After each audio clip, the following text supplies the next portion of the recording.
Roy Williams. I saw Coach a couple of weeks ago, and he was asking me about the event. I was telling him, and he said, I think I'm going to be in town. I might come over to your driveway. I was like, oh, okay. I didn't think he really would, right? I just thought he was being nice. But, Yeah. man, talk about being nervous shooting free throws. I thought you were the only guy that made me nervous. Yeah, right. How was your hour that year? How was your hour with Roy? I missed 8, so it was the first hour, so it was okay. Good start. All right. Good start. How are we doing overall? We're doing pretty well. I missed 8, then 4, then 5, then 9. So this you better be good luck. Yeah. Okay. Let's see if we can polish that up a little bit, right? Yeah, we're going to polish it up. So we're going to go ahead and get started, and we'll just let Pac, when he joins, you guys just do your thing. All right. Okay. This is fun. It's always. Is this a real who paid for the floor? We got a floor. What's the Yeah. story? You got a court? We got the real thing. Sport Court, Prater Flooring came in and put this beautiful logo here. I think we got Pac coming. Look who's coming in. You know how he and technology work, Debbie. Yeah, it's okay. You guys are great. We miss you all together. Everybody misses you guys together. You know that. Thanks. Well, we're going to let Mark get on, and I'm going to go ahead and get started because. All right, let's go. But you know what, Kelly? Because they might haze me, I'm just going to let you turn the volume down. I don't want to hear what Wes has to say while I'm shooting. Okay, Murray, you ready? Hit the button. Let's give it a go.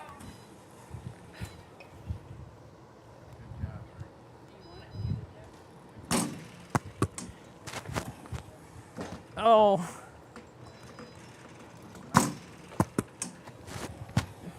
One. There we go.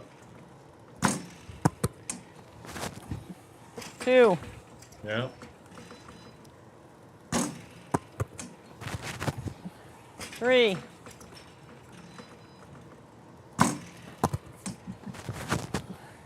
4.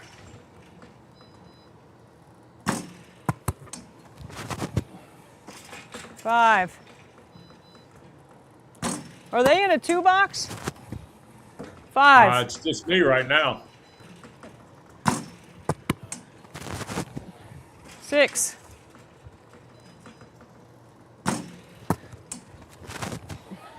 7.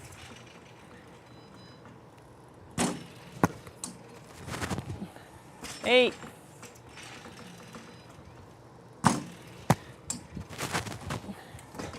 9.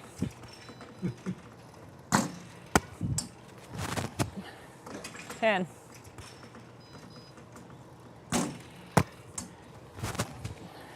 11.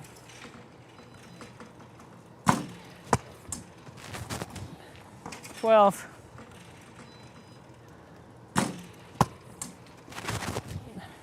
13.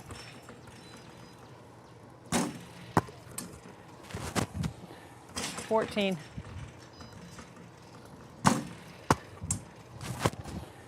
15.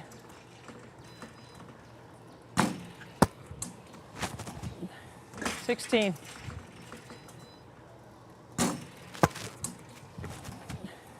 17.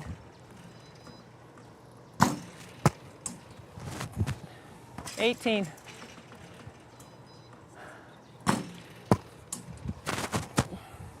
19.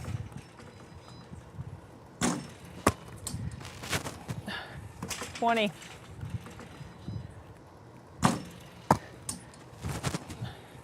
21.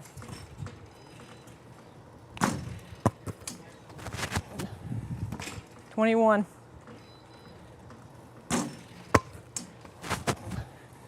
22.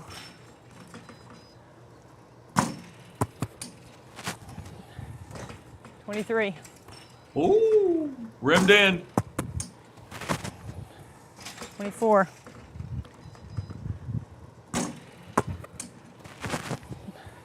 25.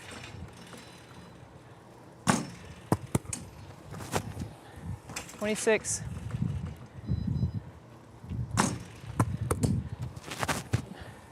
27.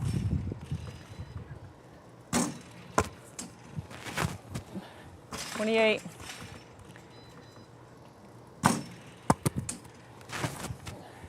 29.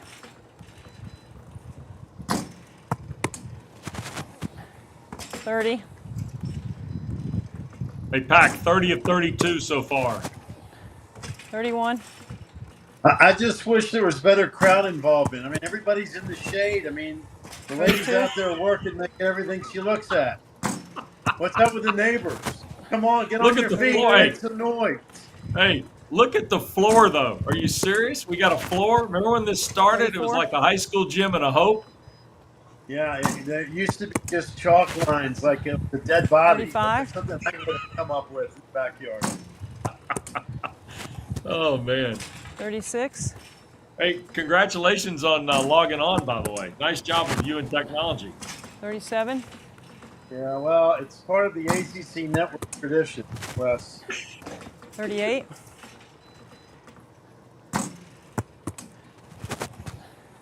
39. Wow, look at 39. 40. Uh-oh. 40. Oh, come I on. knew it. I knew it. Announcer jinx. As soon as Wes brings up the number, I knew Debbie missed one. 41. By the way, Wes, while Debbie's making 63 consecutive free 42. throws, just for you, the best of bourbon T-shirt today. 43. Nicely done. Well done. All I could do is wear a 3-jack shirt today for how many times I 44. 3-putted. No, that's all right. Yeah. She's already hit more free throws than I hit 45. fairways this morning. Now, Debbie can't hear us. So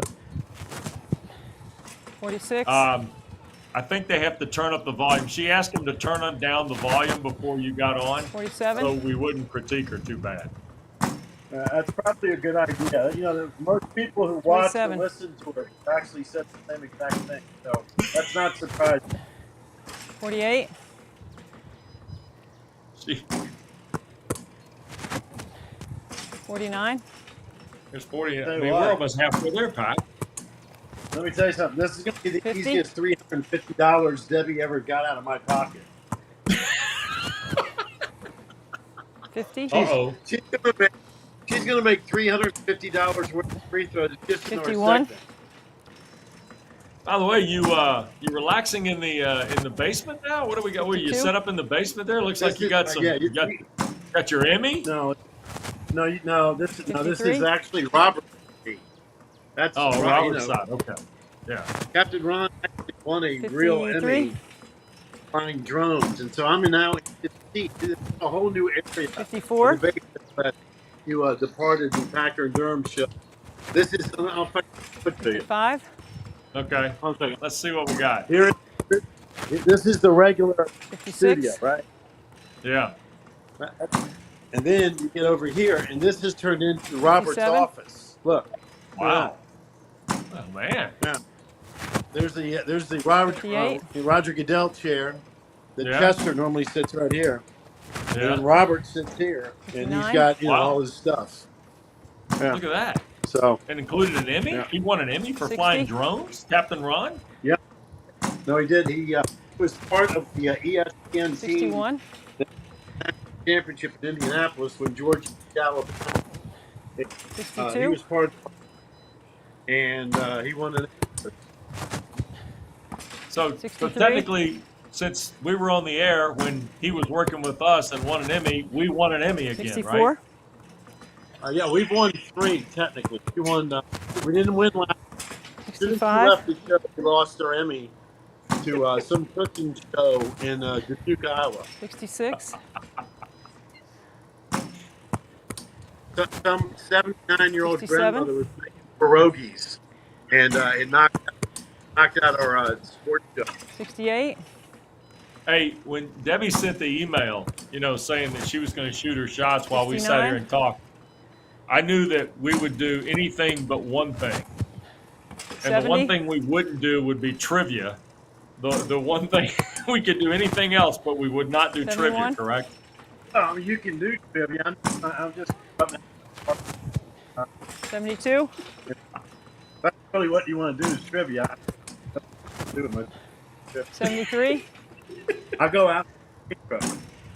No, we're good. We're good without trivia, I think. Yeah. Look at it. So I want is to. that, I want to get 74? one of these. I want to get one of these deals that shoots the ball back at you too, Pat. I think Debbie should do a 75? push-up. Makes. Well, you know she. 76. Did you see the? You see the video of like during the 76. training portion of the Nothing But Net program? We got an injury. We had an injury. I liked it, but I 77? turned it off. I saw 2 push-ups. I'm like, I'm not man to that. I mean, I'm just making 3. 78. Still trying to get over James. 79.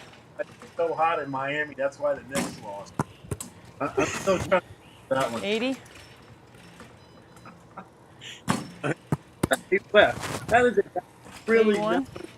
knows basketball. And was trying to sell us that the Knicks lost because it's so 82. hot. My temperatures. What are we doing? I've heard a lot of things, 83. but not that one. Hadn't heard that one. Under that scenario, how's it possible that the Denver 84. Nuggets could beat Phoenix? It's only 123 degrees. 85. Again, this is the reason you are who you are. 86. I'm just some dude sitting in the basement asking questions. 87. Tell you what, she's within like 12 of finishing, Pack, and 88. it's 11 minutes after the hour. If she realized she got 89. to a full trip with us, she may take a little easy. She may take these last 5, mate. These last 90. 5 take as long as it takes to play one. We go 91. to the hood 8 times, and there's 18 instant replays. 92. 92. We got 8 left in the 100. 93.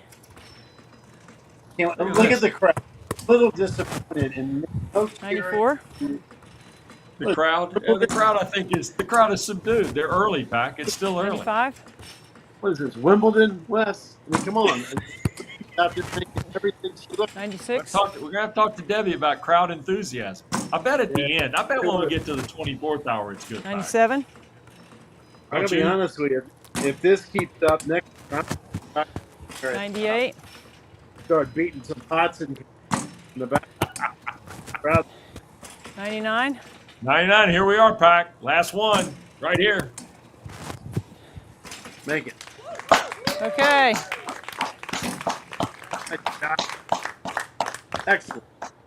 Hey, many was well that? done. Congratulations. Oh, Turn guys. the volume back up. Let's go. Hey. Come on. Let's turn the volume back up.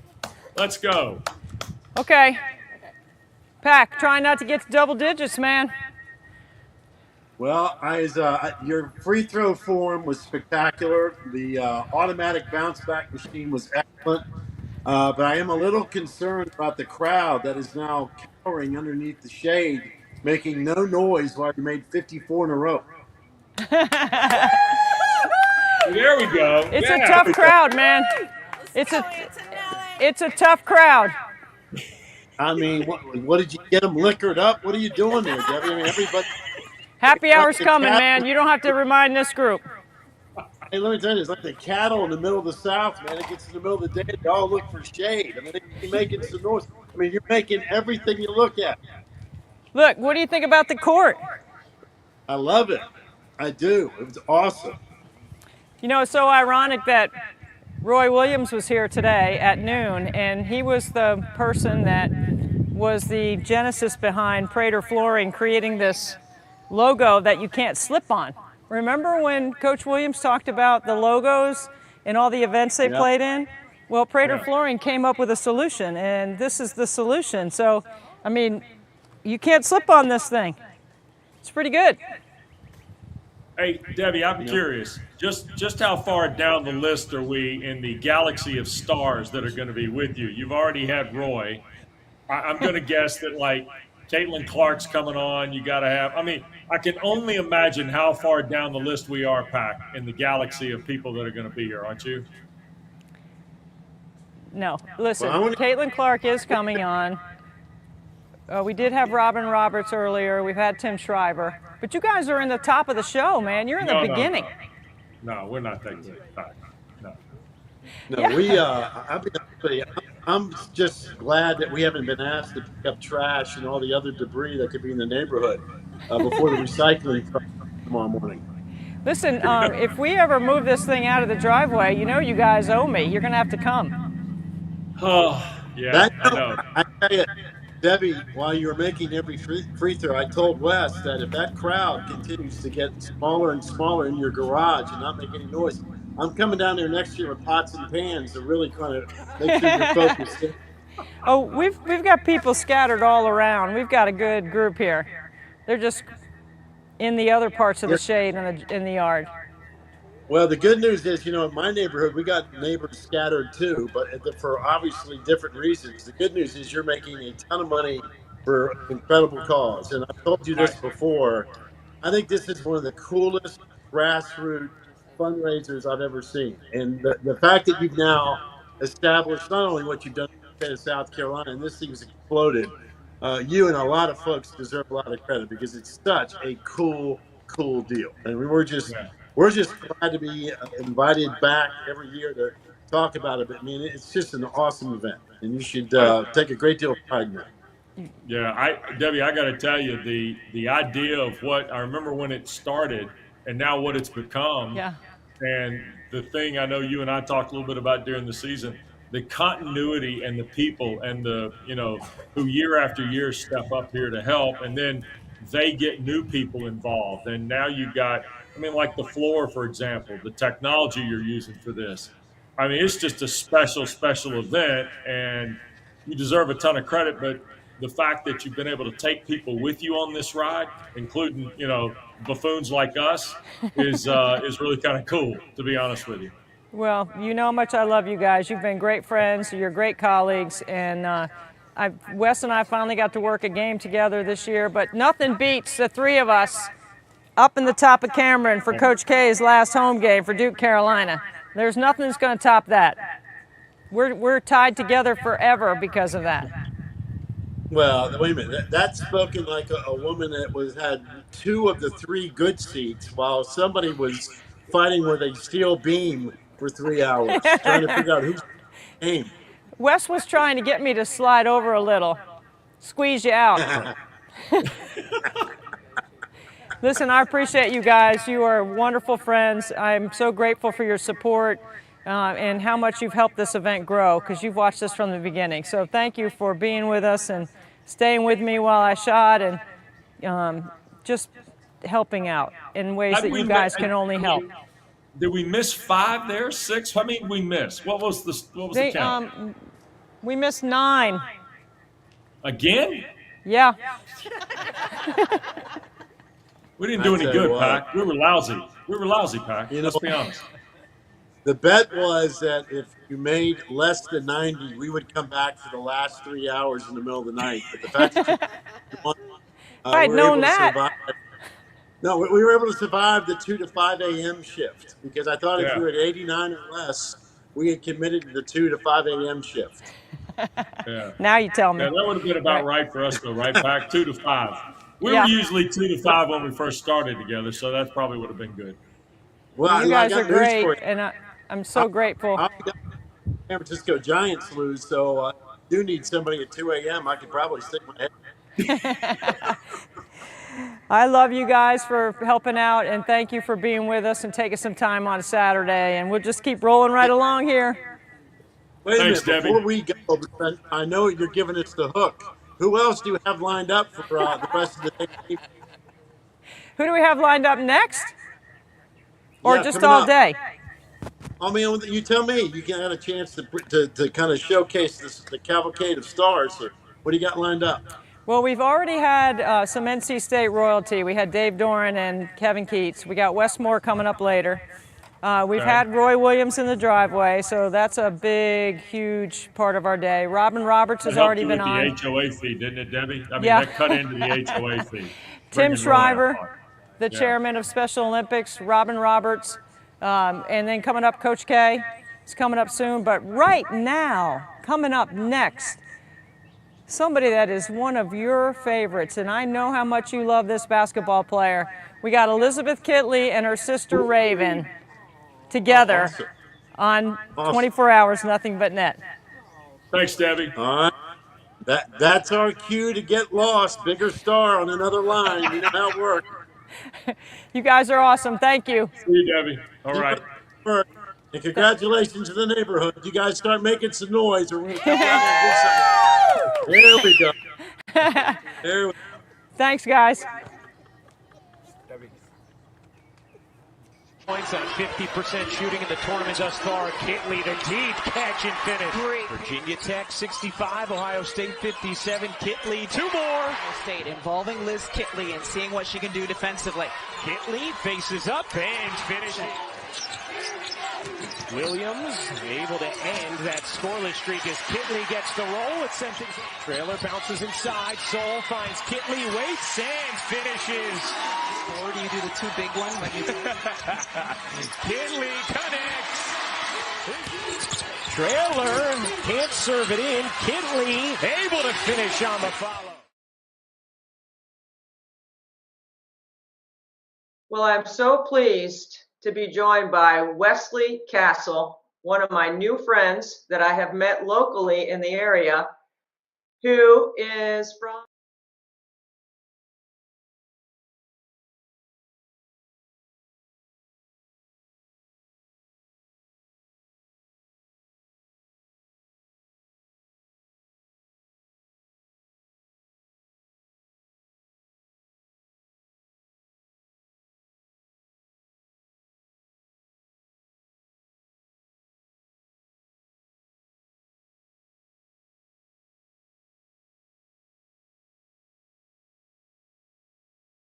Well, I am so pleased to be joined on 24 Hours of Nothing But Net by 2 of my favorite Kitleys. Really, I like one better than the other, and everyone knows that's Raven.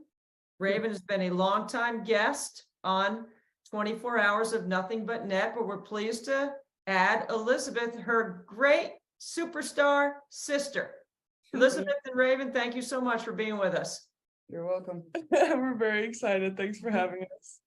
Okay, so Raven, you need no introduction. Fans of our event know who you are. You have been a longtime supporter of our event, and you've come on here for a couple of times. So let me just say something about Elizabeth real quick, if you don't mind.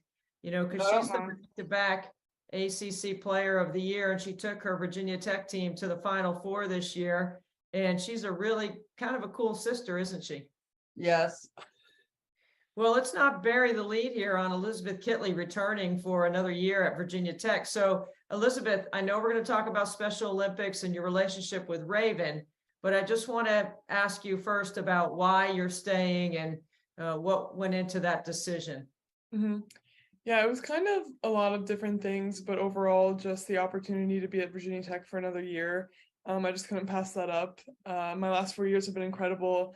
You know, my relationship with Coach Brooks is so good, and the way that he's able to help me get better, and just the relationship that we have and that he has with my family is just really special. So this opportunity to stay for more time and get better and keep developing those relationships, I just couldn't pass that up. The other thing is you get to stay in college with a couple of your best friends, which is super cool. Like if I had that option when I was your age, I would have done the same thing. It's fun. College is fun, isn't it? Yeah. Well, that's what I heard from everyone too. They're like, you have your whole life to work and figure out what you want to do. But most people, if they had the opportunity to go back to college, they'd do it. So I didn't want to not do that. Well, not only did Virginia Tech keep you on the team, they also had to recruit and keep Raven. Raven, were you happy that Elizabeth decided to come back? Yes, immensely happy. I love it up here. This is home. I mean, you are a part of the recruiting process, I know, because Coach Brooks talks about it all the time. What went into your decision to help Elizabeth stay at Virginia Tech? Constantly reminding her that how much I love it here. It was not very hard to convince Raven. I think she was sold from day one. Raven, did you negotiate with Coach Brooks like better seats, or maybe sitting on the bench, or maybe getting to call a timeout during the games? Not yet, I should. You got to put that on your list. She's been bringing up that she wants to be on the roster, but I'm trying to. I don't know. We can figure something out. Yeah. I definitely think there's a role for her to play more than just being a cheerleader in the stands, because she's really good at that. But I also know that Elizabeth, you know, you have a special relationship with Raven. How does she motivate and inspire you? Yeah. Just the fact that she's, you know, constantly been there for me through my endeavors, and that, you know, I've been able to support her through her, you know, goals and hobbies as well. It's just really special, the relationship that we have. And the amount of time that we get to spend together is incredible, and we're just each other's best friend. I think we have the most fun when we're with each other. So yeah. You agree? Yes. Well, I love seeing you guys together. And Raven, I'm sporting your shirt today, right? I mean, this is a Yes. special t-shirt that Coach Brooks gave me when they were having a special game in honor of you and dedicated to you. And that was before Elizabeth was being recruited to stay an extra year. I mean, this is how important you are to Virginia Tech, right? I mean, I'm on the team. Yes, I love it up here. This home. What was special about this event? Tell me about this t-shirt and how Coach Brooks came about putting this event together with your team. I have no idea. I think it was all up to Elizabeth and Coach Brooks. They had the idea probably, you know, a few months before it happened, but I think, you know, there was a good date, and I think Coach Brooks just knew how much it would mean to Raven and to my family, and just to spread autism awareness on any given day is an incredible opportunity, especially when, you know, we have a bit of a platform and people coming to the games. And I think, you know, it was really special seeing more people come out with special needs, and, you know, the accommodations that they made for them was incredible. And I think, you know, they even had fidget toys available, which I know Raven was happy about that. I know Raven has a business, or had one, where she was evaluating fidget toys. Are you still doing that, Raven? Yes. Tell us a little bit about that. Well, right now I'm trying to shop at Walmart because they have these fidget toys that are sensory FX bars that make noises, and it's like the ASMR experience, and I'm trying to collect those. And then you put them on YouTube, right? Yes. Elizabeth's going to Australia this summer, so certain ones they only sell in Australia, so I'm gonna send her and Georgia Amore to go shopping for me this summer. And while I'm there. I know they will. When you're evaluating the toys and the fidgets, because I don't know if toys is the right terminology to use, but can they have some fidgets that make noise in the classroom? Not so much in the classroom, but like I use these fidgets in my Sunday school class. Oh yeah, There's that's some ones different. that I use in classrooms, but there's some that I use just in Sunday school classes. Okay, like Sure. is there, for our fans that are watching and listening, what would you recommend right now today as one of your favorite fidgets? For the classroom, it's definitely the Tangle fidgets, because there's so many different varieties right now. Those are good ones. Yeah. I mean, I'm so glad you're an expert on it, because some of the things that you're saying and the codes and the names and all that, that's complicated, isn't it, Elizabeth? Yes. I can't keep up with the different technologies that she has. So Raven, what are you spending your time doing right now besides working on the fidgets? What else you got going on? I am reviewing Disney movies too. I'm watching and I'm reviewing my old favorite TV shows that I used to watch as a child. Rugrats, The Wild Thornberrys. Oh man, my son Frankie loves all those shows. He is posting on Instagram always frankie.com. And he always has, you know, some piece of advice or some opportunity for people to investigate something new. When you are putting your reviews together, I'd be interested in reading those. Like, where would I find those? On my YouTube channel. Okay, what is your YouTube channel? Tell everyone so we know. Raven Kitley. That's it? Raven Kitley? Yep. But what do you go by? You go Disney Dog Girl. It's me, Dog Girl. Disney Dog Girl. Disney. Oh, I'm sorry, Disney Dog Girl. Okay, that's your YouTube channel, right? Yeah, the dog girl comes from I have 7 dogs between both my houses. And George's dog. I claim Winnie too. What are the names of your 7 dogs?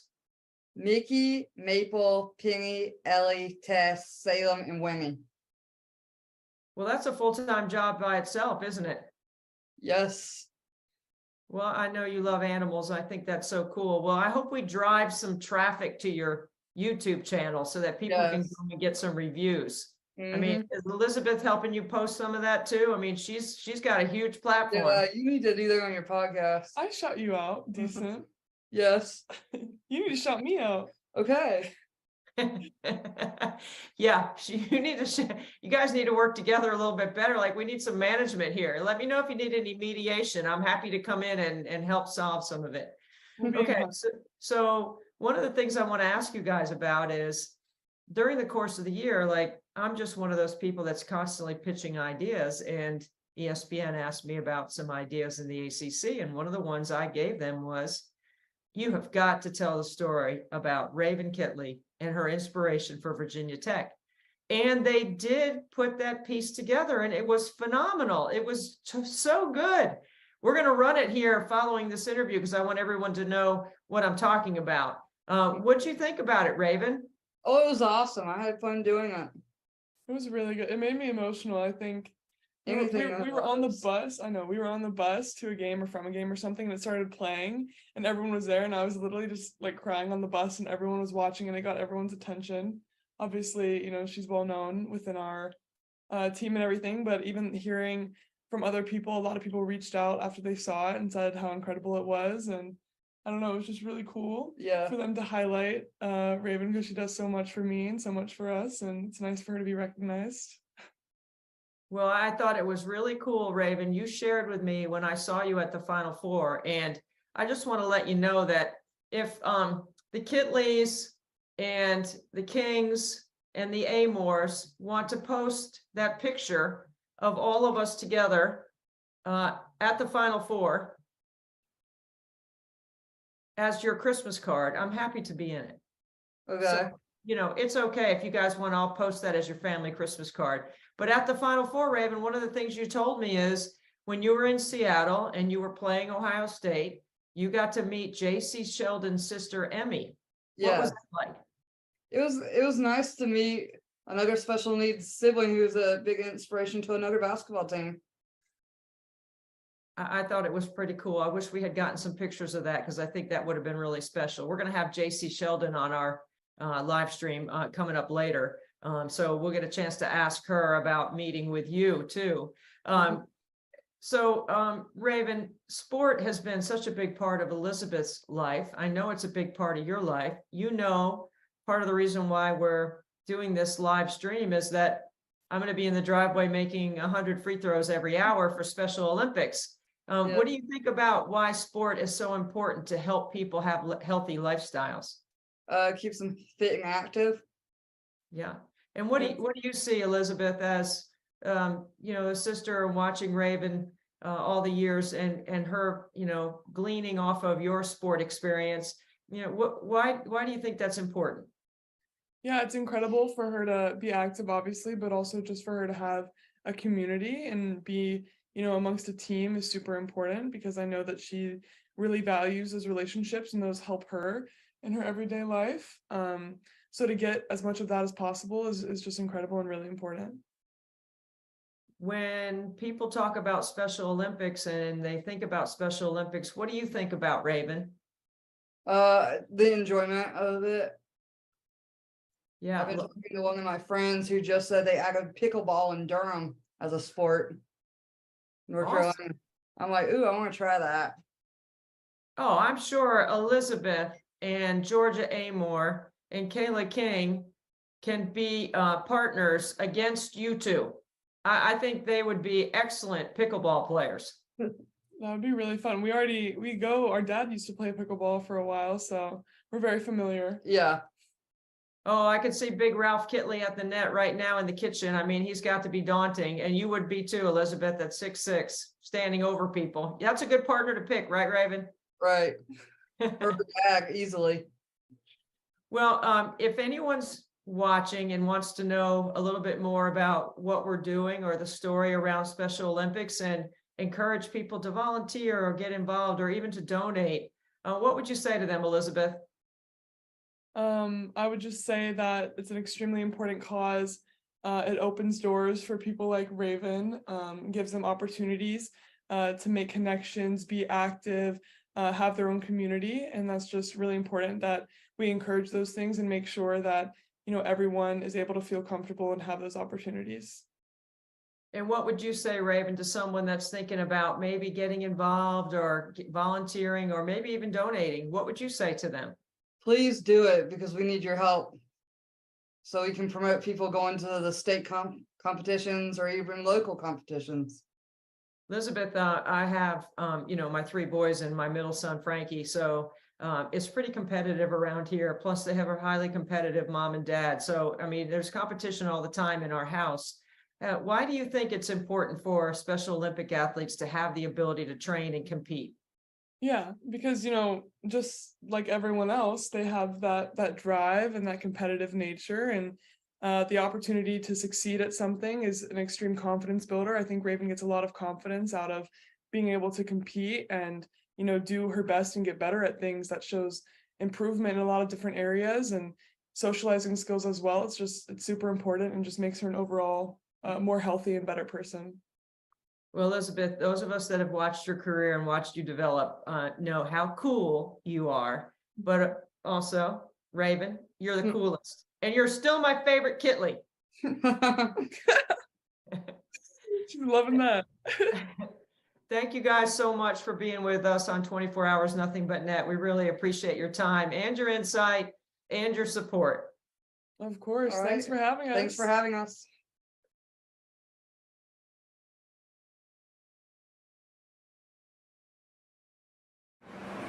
Go ahead, so get our tickets. Here we go. Shirt. I got 2 for gauntlets. Thank you. All right. For the last 4 years, nights like this have been the fabric of the Kitley family. Elizabeth, on the court, a star center for Virginia Tech. And Raven, her older sister, in the stands, cheering her on. We have a very strong bond. I don't know how we ended up this strong together, but we're really got a strong bond. They're dynamic as sisters. The love that they have for each other, you can see it in their eyes. Even though Elizabeth is the one donning the Hokies uniform, Raven is also an important part of the Virginia Tech basketball family. Fans, please direct your attention to center court as we welcome one of Virginia Tech women's basketball's biggest fans, Raven Kitley. I have autism, so they were honoring people with autism. It makes me feel good because I don't feel like people are aware enough about people with autism. They see only like people like the Rain Man or like people on the really low end of the spectrum. They don't see many people in the middle, whereas I'm in the middle. The Autism Awareness Game was really special for Raven to get recognized for everything that she does. It just made her absolute year. Like, she still talks about it now. We wanted to make sure we honored her because we wanted to bring awareness to the community like she brought awareness to us. Moments like the Autism Awareness Game are possible because Elizabeth chose to play for Virginia Tech, a decision where Raven's opinion was crucial. She went to like a lot of visits with me and stuff, so she saw a lot of different campuses. She spoke to a lot of different coaches, and it was just not even close. The relationship that she had with Coach Brooks was far beyond her relationship with anyone else. They saw not just Elizabeth, they saw me as well, like as a family. Raven just captured, the attention of the whole staff. And she was so genuine, so happy. We developed a relationship with her. She was as important when they came on their visits as Liz was. It felt genuine from the beginning, and Raven definitely felt that. And Elizabeth saw that. Recruits get like graphics sent in the mail and stuff, and they actually sent Raven like an edit of her. I remember in the beginning, she was really passionate about Star Wars. So when we started sending Elizabeth mail, we would send Raven some posters and impose her in with some Star Wars graphics behind her. I have it hung up in my room in a frame, my Star Wars recruitment mail. I think I felt that we were in pretty good shape when we went to a tournament and Elizabeth was playing and she was playing with her AAU team, and there was about 25 coaches on the baseline watching the game. And Raven, on the way to the bathroom, she had to pass all 25 coaches. And when she ran past the coaches. She got to me. She took 2 steps past me, and she put the brakes on. She backed up, and she said, "Hi, Coach Brooks," and then she ran. And all the other 25 coaches just looked at me and were like, "Who is that? Well, how do you know her?" Let's go Hokies! Let's go Hokies! She's just a reminder of like happiness in my life. Like no matter what's going on or what's bothering me in my own life, what I'm struggling with, she's always there to bring a positive perspective. She'll just grab me and pull me in for a kiss at any random time. Maybe not always the most appropriate times, but it's okay. I just like love on her. I text her every day. We call, we FaceTime. I get pregame texts from her. I just told him to get the rebounds, play aggressively, don't make any dumb fouls. Kitley the step back, big bucket. Kitley with a block. Kitley physical. That's how you do it. Ravens just taught us all a lot about how to deal with life, adversity, you name it, and just living for the moment. She really loves and values the relationship with all of my teammates and my coaching staff and everything. And she really just feels like part of the team. I have my sweatshirt for autism awareness, and she signed my sweatshirt, and I got it framed like a jersey, and it's hanging in my office. And that's how special she is, not only to me, to us, but to Hokie Nation.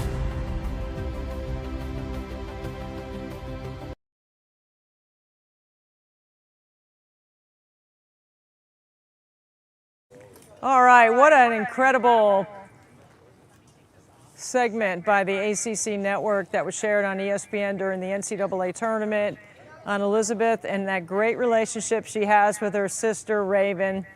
Raven's a special friend of mine. I always say she's my favorite Kitley because Raven likes it when I say that. But I just think the Kitleys are absolutely amazing. And now we're going to bring on some loyal, incredibly gifted fans that love women's basketball and follow the season unlike anyone else. John and Sue Gibbs from Ardmore, Oklahoma. There they are, John and Sue. All right. Hello. You guys look good. It's good to be here. I have my Nothing But Net shirt on right now. I see it, John. I love it. I love that you guys are so invested in the game and enjoy watching it. John, how many games did you watch this year, either in person or on tape? I watched 354 total, and I watched 54 in person.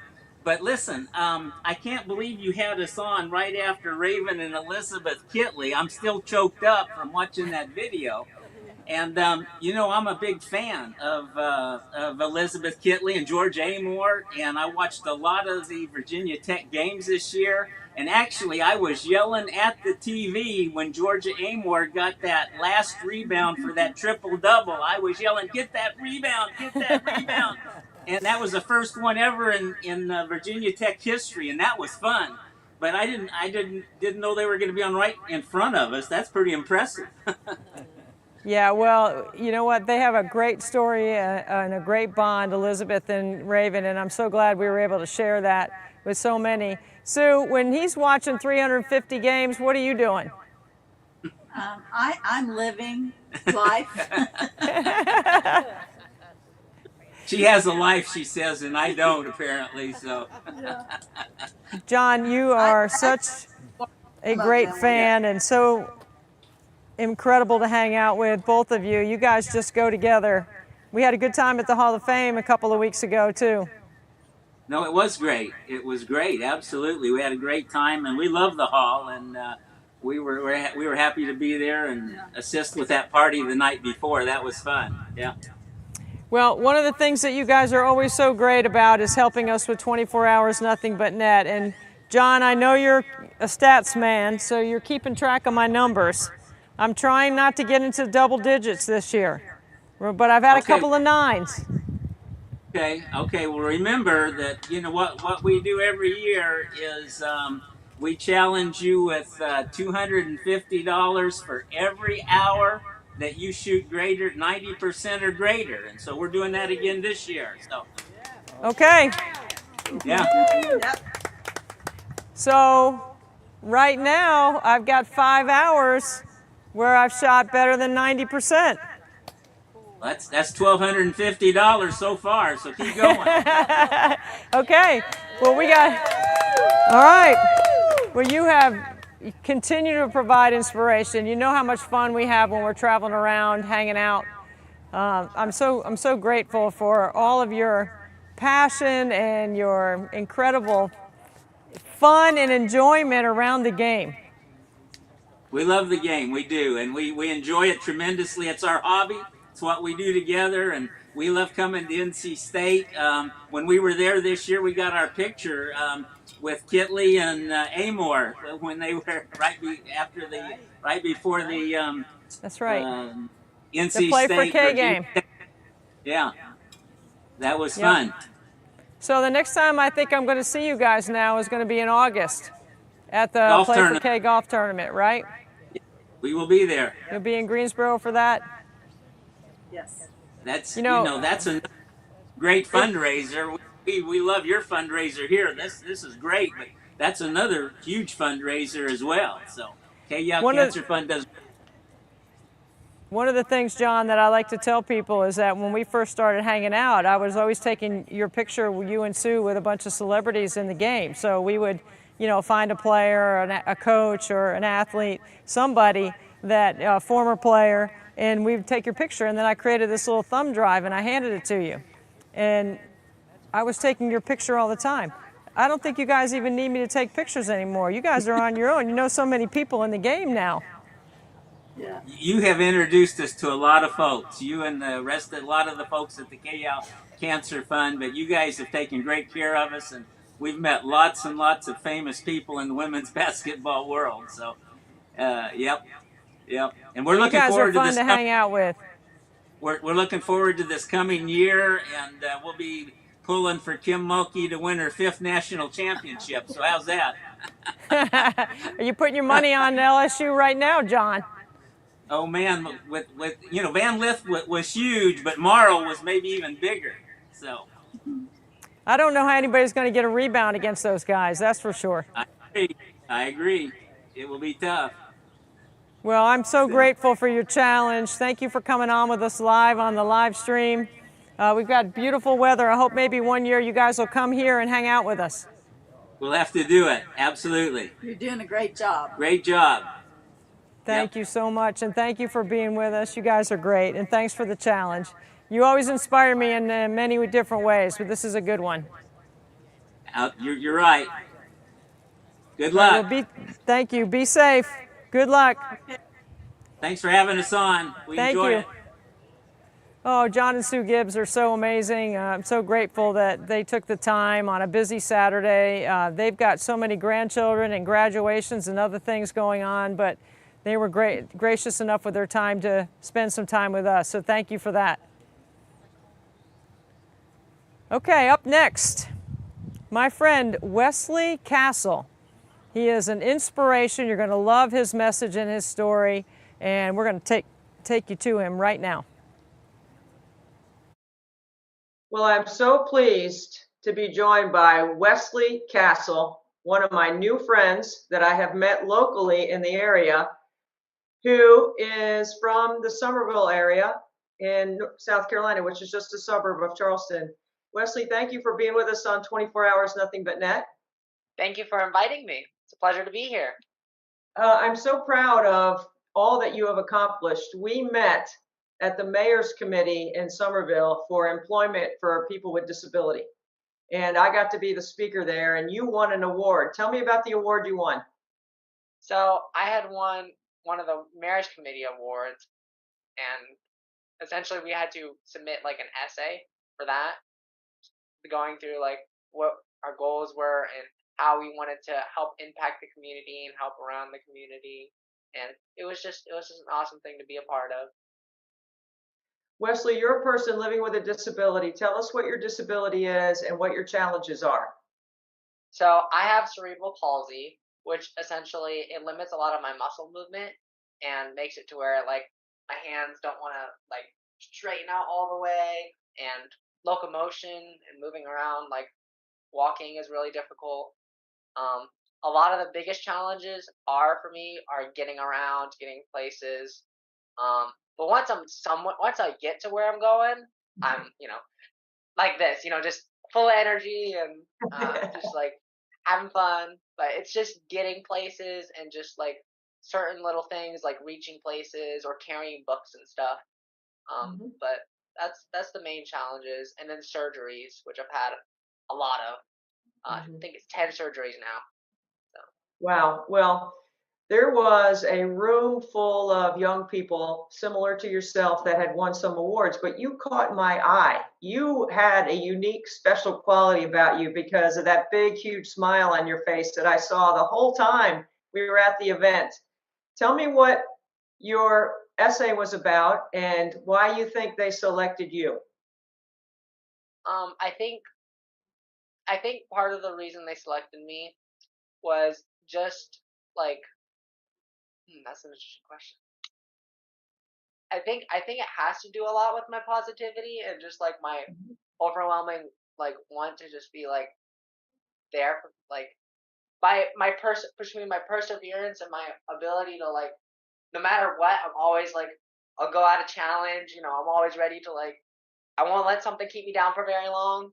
And I think that just like that kind of energy like translated through the paper very well because that's a lot what I wrote about was like if I have a challenge, I'm just gonna go through it. I'm gonna work through it, and I'm gonna have a smile while I do it. I believe that 100%. And having met your parents, I know how much your mom and dad have helped you and how much they've also pushed you. There's a tough love that's involved here, right? Tell me what that's like. I owe pretty much everything to my parents. They've been there for me since the moment I was born, and they're actually the reason I walk. Because when I was born, I was told a lot of doctors said that I would never walk. And my parents were like, "We're gonna try everything to help this boy walk." And so they would, funnily enough, they'd stand me up in front of SpongeBob. They would stand me up, and then they would let go, and then try and like get me to stand by doing that. And eventually went from me like falling and they have to catch me to me standing for a few seconds to me actually just standing, being able to completely stand and then taking a few steps. Eventually we got it to where I got a walker and now I just need a cane for like distance stuff. And then at home I don't use anything. Yes, I believe that day is coming. I saw you with your cane and you were doing quite well, exceptionally well, navigating a huge room full of people. So I thought you did really well. So I know that's coming. Sport is part of what this fundraiser is all about, Special Olympics and sport and getting people active and keeping them engaged through sport. How do you use sport to stay engaged? So actually, I recently started a golf thing. There's a community in South Carolina. They do like it's like golf for heroes. They do veterans and then they do disabled people. And I've been doing that. I started that recently. I love it so much. It's so much fun. And then well, I promise I'm going to play golf with you sometime because I love to play golf. Yes. And then the other thing I like to do is I love to fish. That's just something that I just love doing, and it's always funny because me and my brother is like the king of fishing in the household for some reason. He'll literally like he'll get on a boat and it'll like he'll get boat sick and then like turn right around and catch like all the fish. It's hilarious. He's like the king of fish.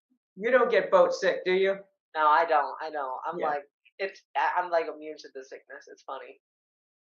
So Wesley, one of the things that I learned about you during the event that we were at for the Mayor's Committee on Employment for People with Disabilities is that you've got lots of big plans. Tell us what your plans are. So right now my plans are to finish off getting a bachelor's in applied computing with a cybersecurity concentration. And after that, try and get working on getting some certifications so that I can eventually work in cybersecurity. And then in my free time, develop my hobby of animating, which I post YouTube videos on.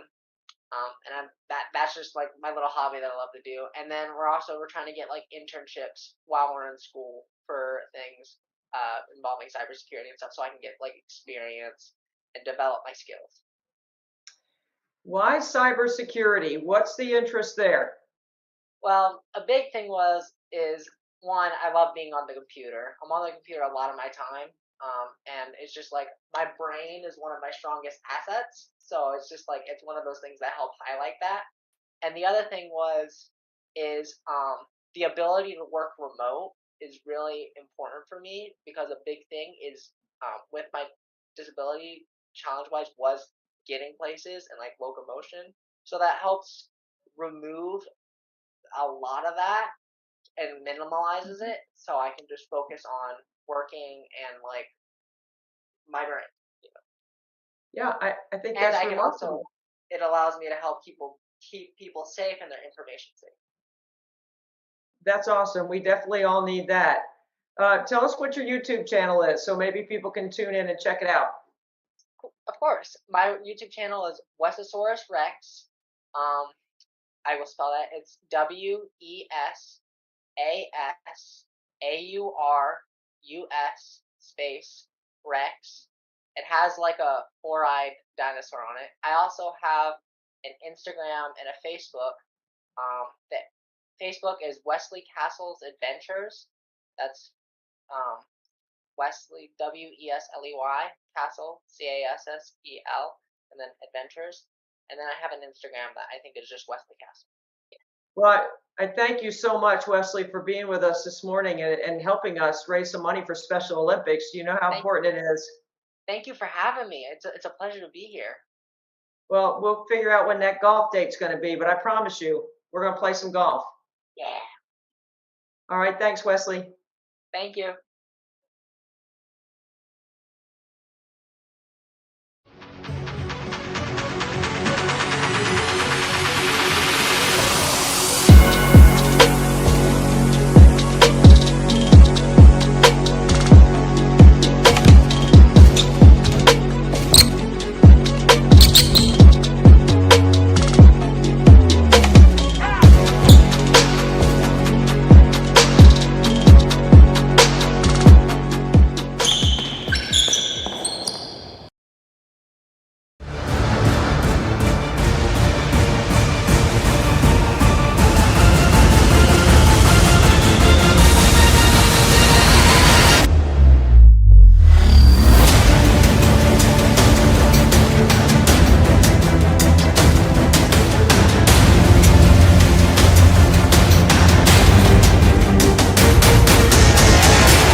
For sharing his story, the Kitleys, Wes Durham, and Mark Packer, and all the great celebrities we've had on so far on 24 Hours Nothing But Net.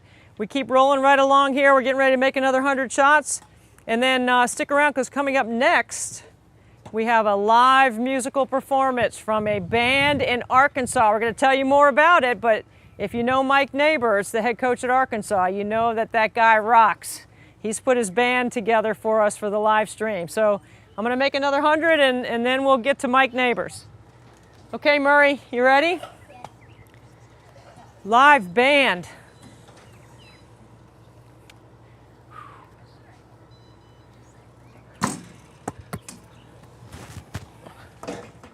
One.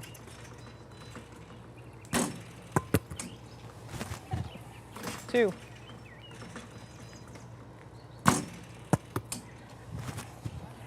3.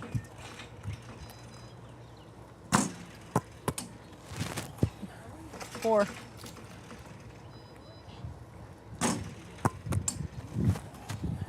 5.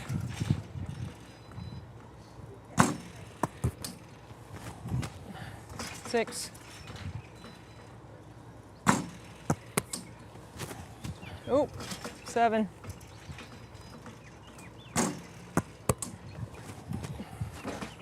7.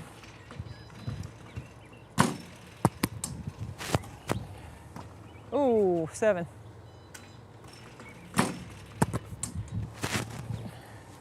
8,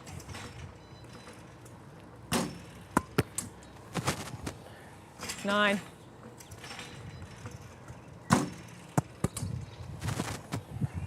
10,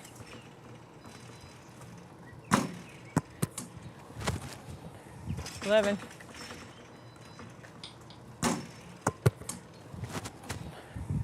11,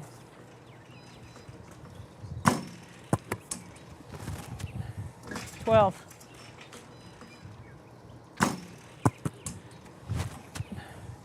13,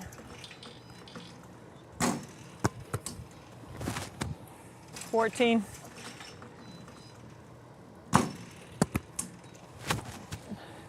15,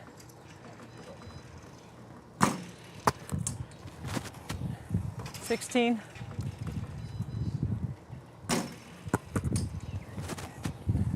17,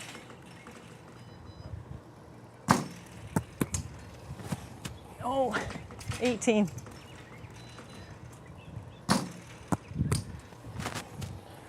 19,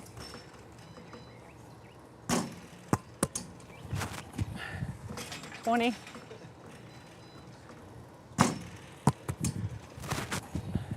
21,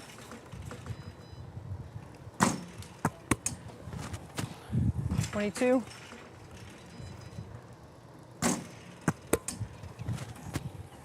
23,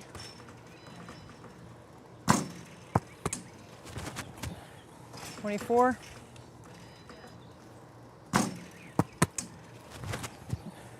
25,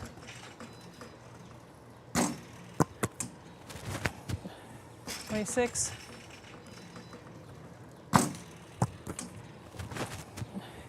27,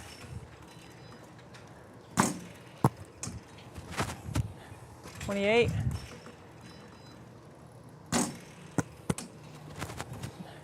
29,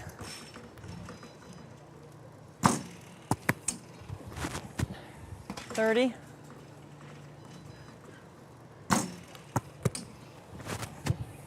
31,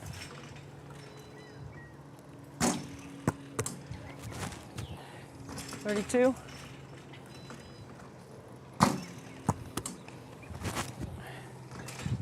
33, 34,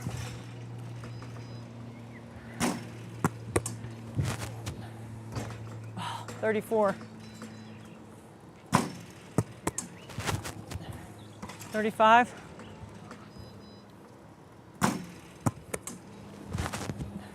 36,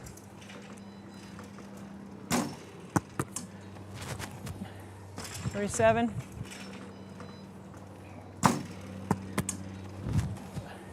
38,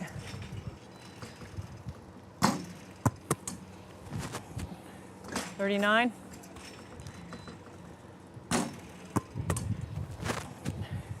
40,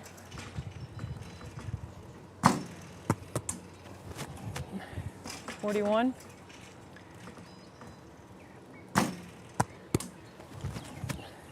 42,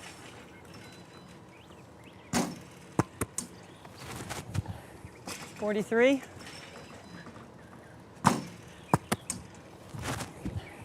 44,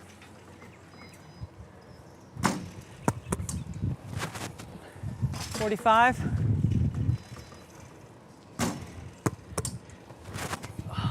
46,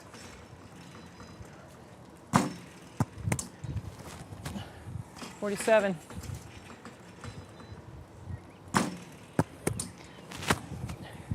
48,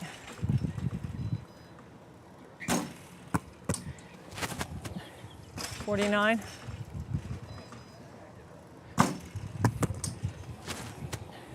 50,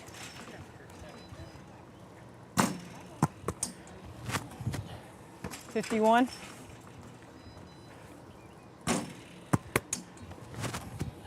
52,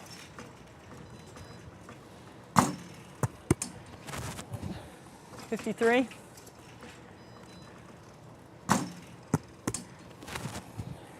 54,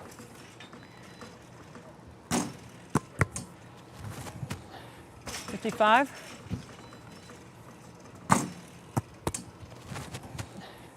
56.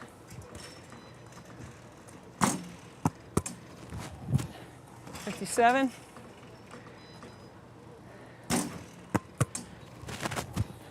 58.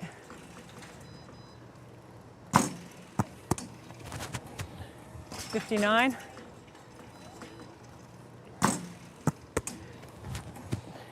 60.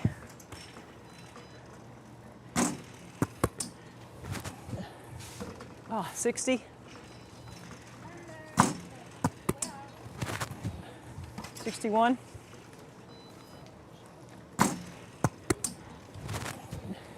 62.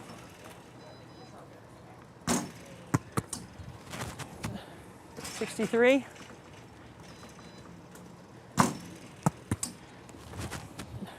64.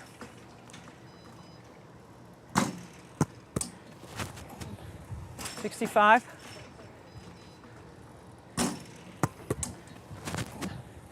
66.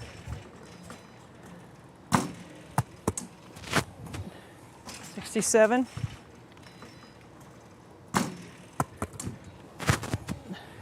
68.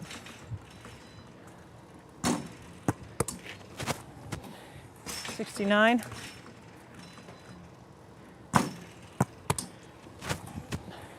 70. Oh, it's off. 71. 72.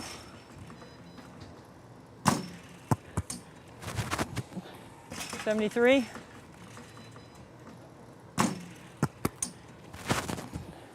74.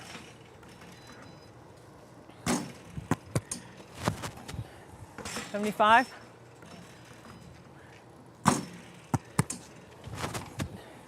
76.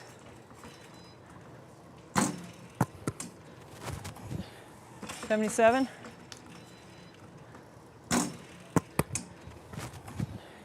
78.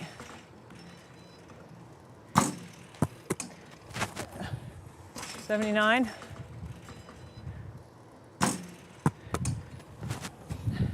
80.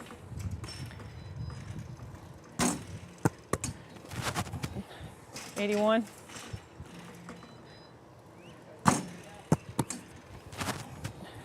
82.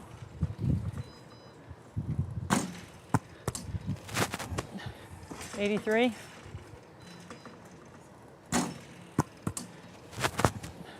84.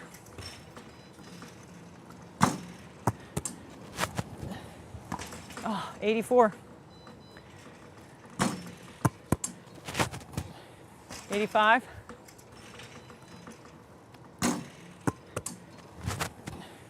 86.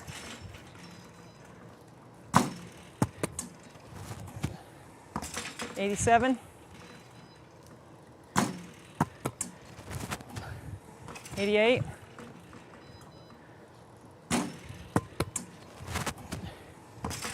89.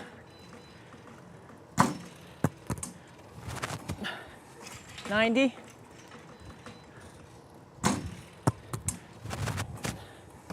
90.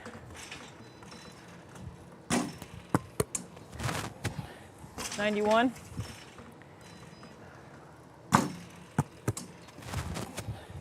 92.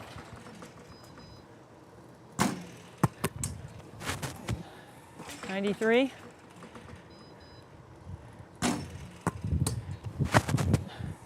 94.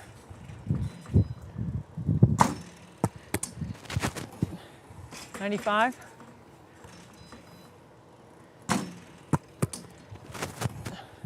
96.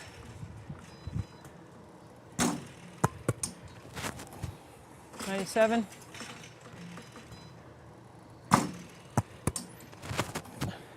98.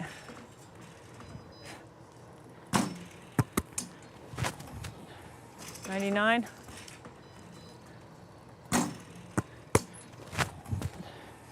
'All right.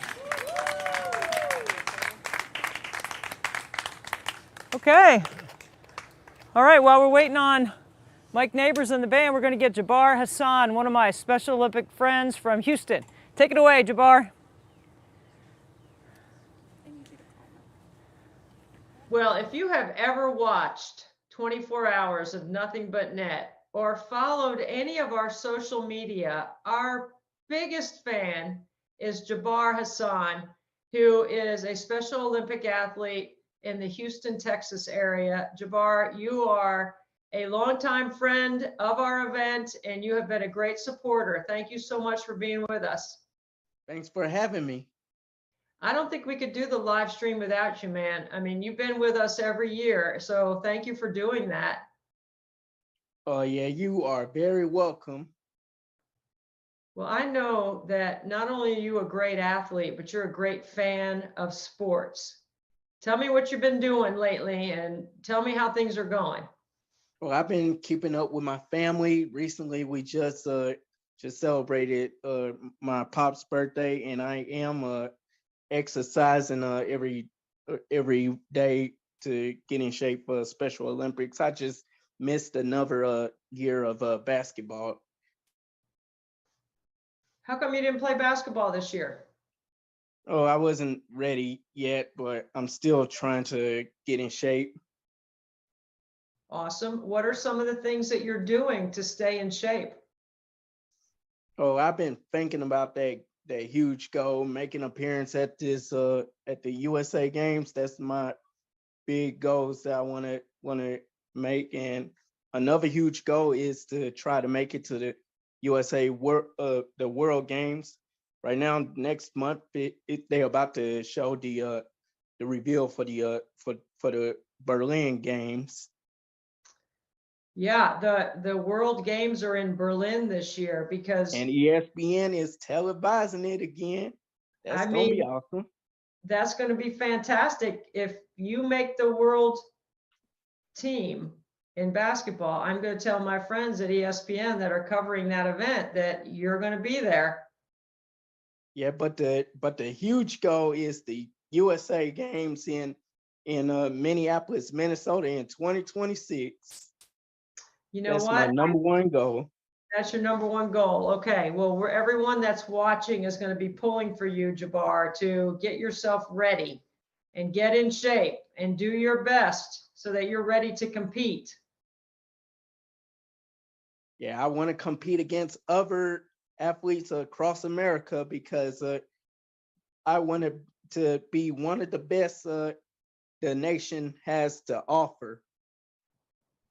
Well, as far as we're concerned, you are one of the best the nation has to offer. Jabbar, do you think that your training and your ability to get ready has something to do with Special Olympics?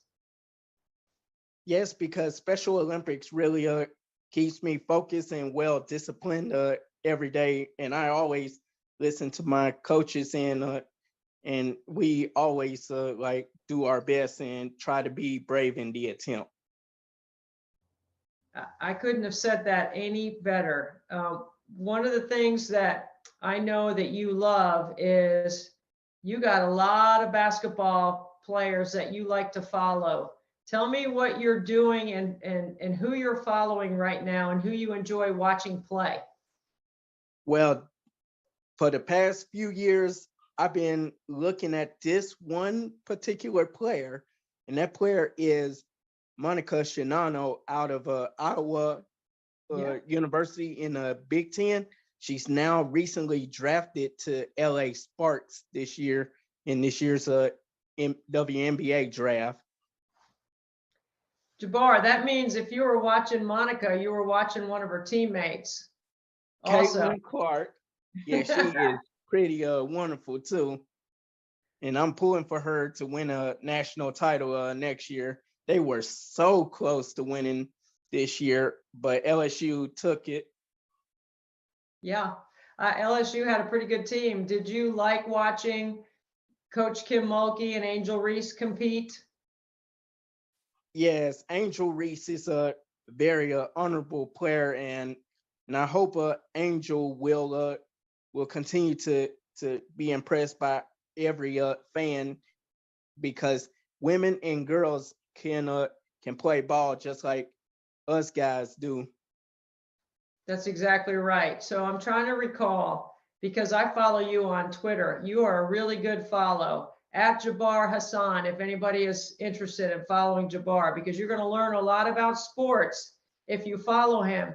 Jabbar, I think the last time I saw one of your tweets about your favorite players, you listed Monica Czinano, Caitlin Clark, Angel Reese, and I'm trying to remember who the fourth was. Was it Haley Van Lith?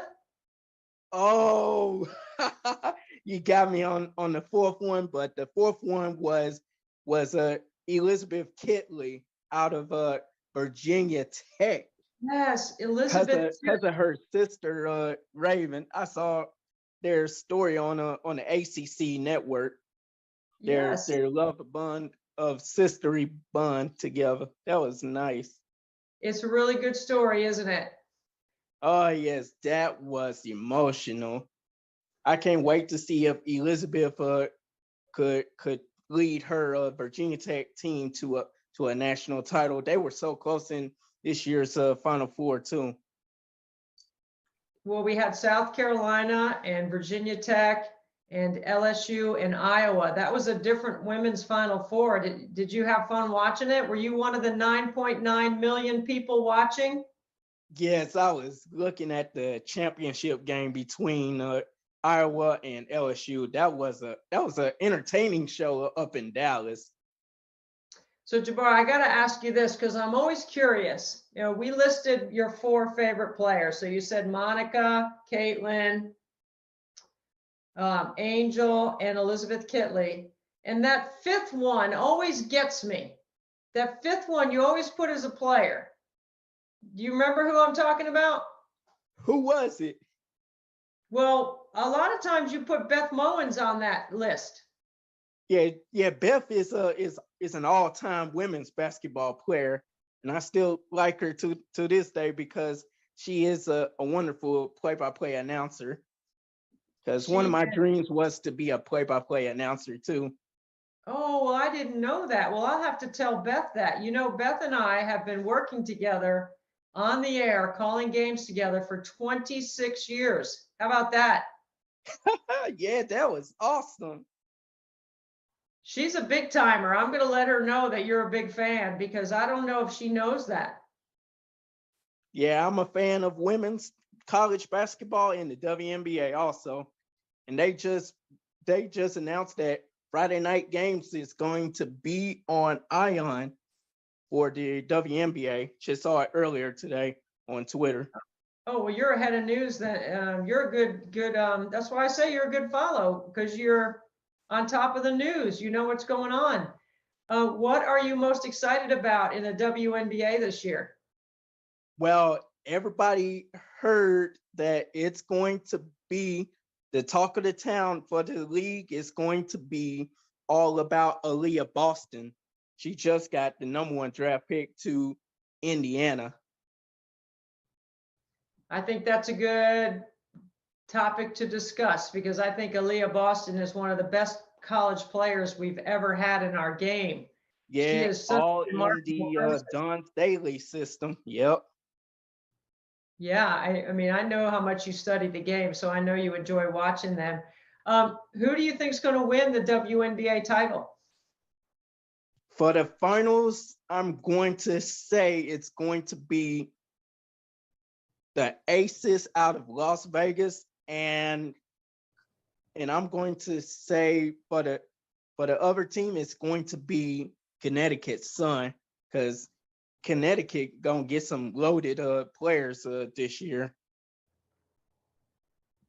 I think you're a pretty good scout. I think you got a pretty good handle on some of the really good teams. I like your Las Vegas Aces pick. They're loading up on talent. Candace Parker's over there. They just got Candace Parker in the system. Becky Hammond is so gonna try to get another championship dream this year. Jabbar, do you have a favorite WNBA player? Well, my favorite player of all time, Cheryl Swoops and Cynthia Cooper. Wow, those are 2 good ones. Did you ever go watch them play when they were playing for the old Houston Comets? I never been out there to Toyota Center or Compaq Center when I was growing up, but I sure love to follow the team around. So I'm going to bring this up for everyone to know, because I think that I may have made a mistake when I was out in Houston, because I took our buddy Tank to lunch and I didn't take you, and I think you were mad at me. Oh, I was like, oh, Tanks is having a good time, but I should have been there next time when they doing the giving thing for Special Olympics with Jersey Mike. Right. Yeah, you know what? So I told you and Tank, and Tank's one of our other Special Olympic athletes, that's a friend of 24 Hours Nothing But Net, that I was going to take you guys out and shoot some hoops, but we weren't able to shoot hoops this time. So we saved that for when we're with you. Yeah, I'll be there. I'll be hanging with Tank and you. That would be awesome. How much Beth fun Mowens would would be be there too. Yeah, the three of us we could take on any other three people that want to play us in hoops. We'd make a pretty good team. Oh, yes, that would be awesome. Jabbar, is there anything that you want people to know? Because, you know, you've got a busy schedule and you've got a full life, and sport is a very important part of your daily routine. What do you want people to know about what you're doing on a day-to-day basis? What I do on a day-to-day basis, I exercise inside my house, but most of the times I go out and bounce the basketball and jump rope to keep me focused and everything. And the rest of the day, I always get my mind on the NBA playoffs. Okay, so let's talk about the playoffs right now. Who do you like? Right now, so far, the surprising team that I've been looking around is Sacramento. Mike Brown just named Coach of the Year because of his brilliant squad with the Kings, and they just got back into the playoffs since 2006. That's a long time, right? De'Aaron Fox is such a good player. Yeah, Houston product, De'Aaron Fox. He is wonderful. And he just been named Clutch Player of the Year, too. That is so cool. What about in the East? Who do you like in the East? All right, for the East right now, I'm swinging on is the New York Knicks. Josh Hart is a good competitor, and so is Julius Randle and Jalen Brunson. I like they all are a good big three for the New York Knicks. You think Donovan Mitchell can carry the Cavs in that series? Oh, they just tied the series up, but Game 3 is going to be epic in the Garden. I would love to see an NBA game in the Garden. I've not been able to see an NBA game, but I have called WNBA games in the Garden. That's a special place. Yeah, and Beth Mowens just commentated her first NBA game last year, and that was in Atlanta, and she's by far going places right now. She is. She's a really good. She had some playoff action this year against. It was in the Philly series, I think. Yeah, the Brooklyn Philly series. That is a good one too. Yeah. Jabbar, I want to get you to tell people why it's important for them to get involved in Special Olympics. All right, I want y'all people to get involved with Special Olympics because it's fun and it's active, and everybody knows that you could even make friends along the way when you're playing in Special Olympics. Just like you and I have been friends, because we came together over Special Olympics, and I love making new friends like you. Right. Well, Jabbar, thank you so much for taking time to be on our live stream.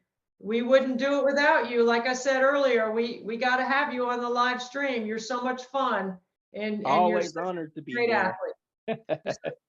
Thank you so much, Jabbar, for being such a great ambassador for Special Olympics. My pleasure.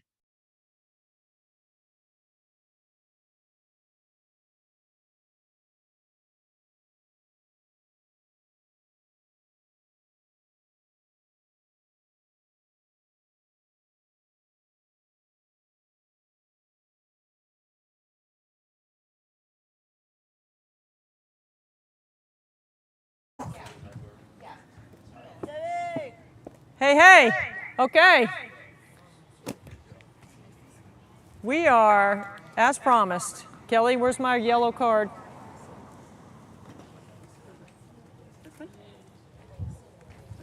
As promised, we have Mike Neighbors, his band. They are called the Bynum Project. They are ready to do some serious rock and roll, and they're coming from Fort Smith, Arkansas, from their jam room. And Mike will tell us a little bit more about it. But guys, you got Mike? We ready to go? Hey, look at the guys. Oh my God, that's great. You guys look great. Can you hear me? There's Coach Neighbors, is the head coach at Arkansas. Debbie, can you got us? Me? Kelly, is that we turned see up? You. Can you see us? There he is. Hey, Mike. You see this handsome guy here with the big beard, and then you see me? We see you. We see two. We see how many? One bunch of handsome guys you ready in there. for us? We're ready. Hey, Debbie, we just want to let you know, in your next hour, we're donating $10 for every made free throw you make in your next hour. Woo! All right. Thank you so much. You guys, come on, gather around here so we can listen to the band. Come on, Mike Neighbors.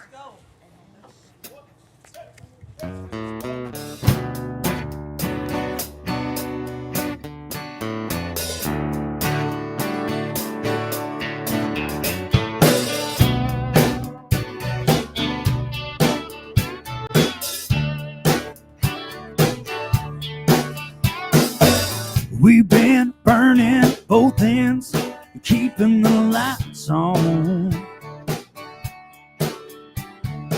So I've been thinking we need a little time alone. So what you say we cancel our plans? Tonight I'm only gonna be your man.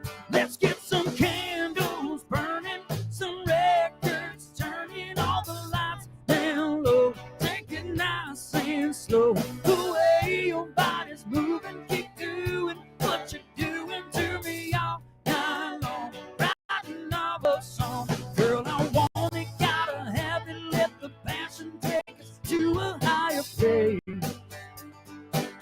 Making the kind of love we made.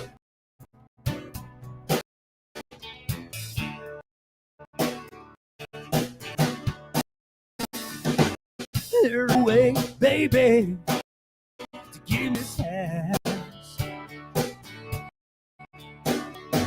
When you look this good, what could I even think about? Oh, besides turning around and locking the doors, watching your red dress fall. Oh, let's get some candles burning red. Turn all the lights down, take it nice and slow. Hey, you're moving, keep doing what you're doing to me night long. Writing our song, girl, I want it, gotta have it. Let the passion take us to a higher place. Making the kind of love we made. Kind of love we made, yeah. What you say we cancel our thing? Tonight I'm gonna be your head. Let candles burning, some records, all the lights down low. Take it nice and slow. The way your body's moving, keep doing what you're doing to me all night long. Writing of a love song, girl, I want it, gotta have it. Let the passion take us to a higher place. Say, girl, I want to have it. Passion take us to a higher place. Taking the kind of love we made. Love we made, yeah. Taking the kind of love we made.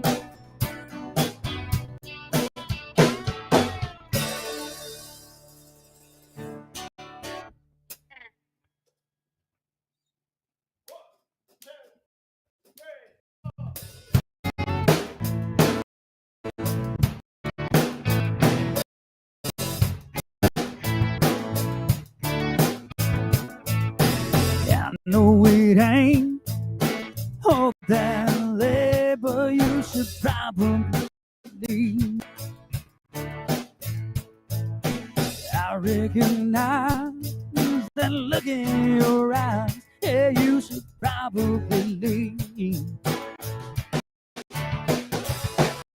'Cause you know me, we both know this is gonna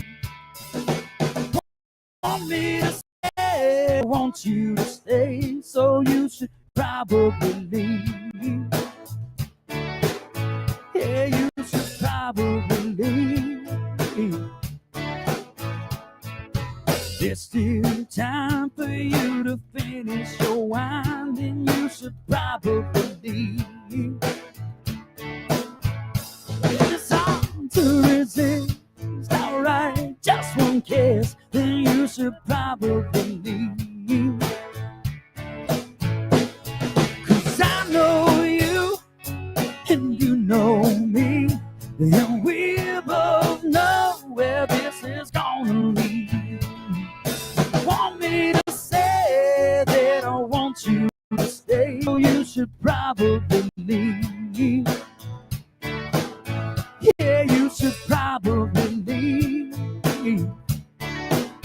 Like a devil on your shoulder, you keep whispering in my ear. And it's getting kind of hard for me to do the right thing, yeah. I wanna do the right thing, baby.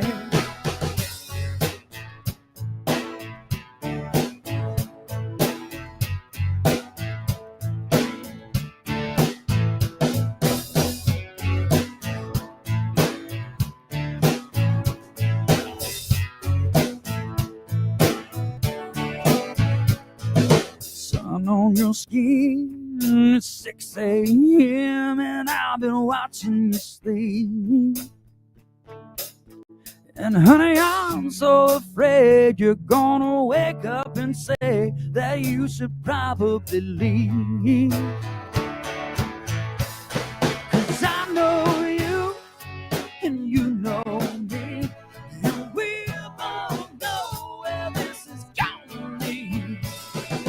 Want you to stay, but you'll probably say that you should probably leave. Yeah, you should probably leave. Oh, you should probably leave.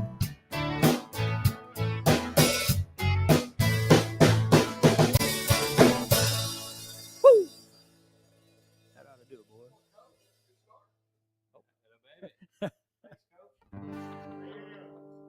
How about a little 90s rock?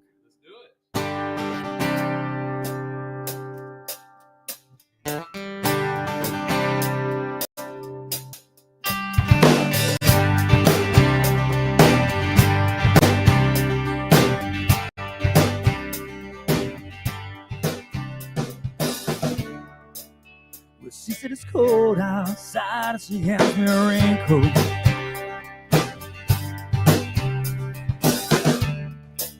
She's always worrying about things like that.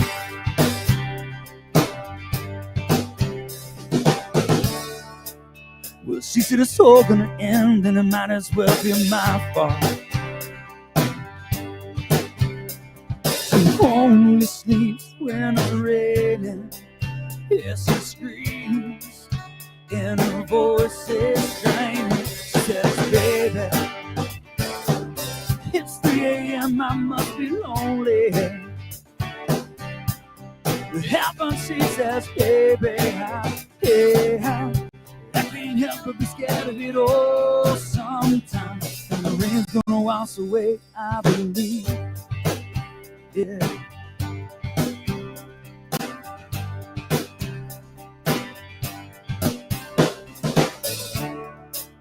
Well, she's got a little bit of something, got us better than nothing.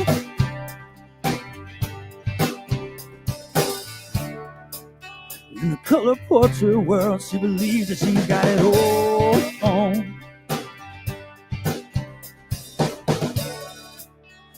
swears the moon don't hang quite as high as it used to.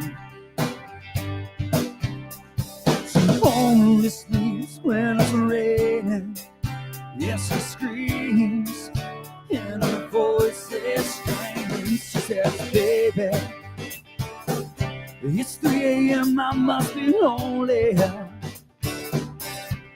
With heaven, she says, baby, I can't help but be scared of it all sometime.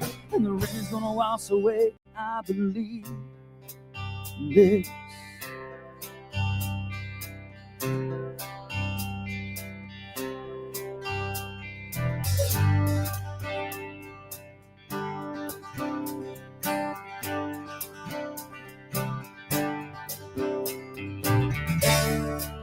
Well, she believes that life isn't made up of all as it used to.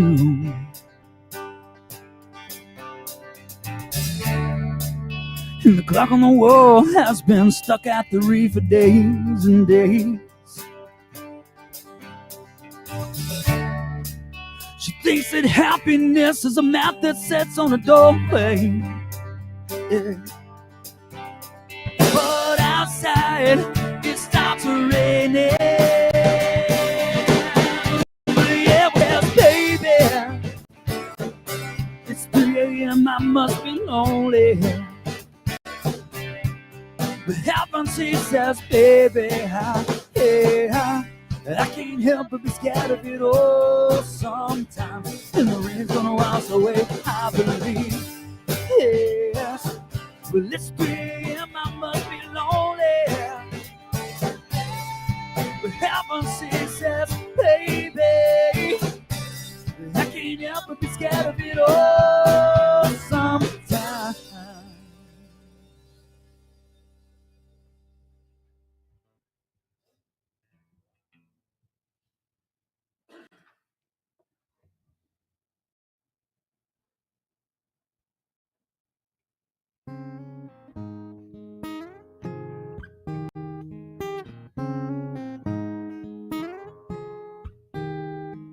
You got a fast car, I wanna take it to anywhere. Maybe we can make a deal.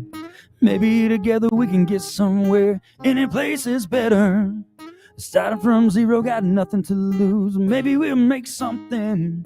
Me, myself, I got nothing to prove.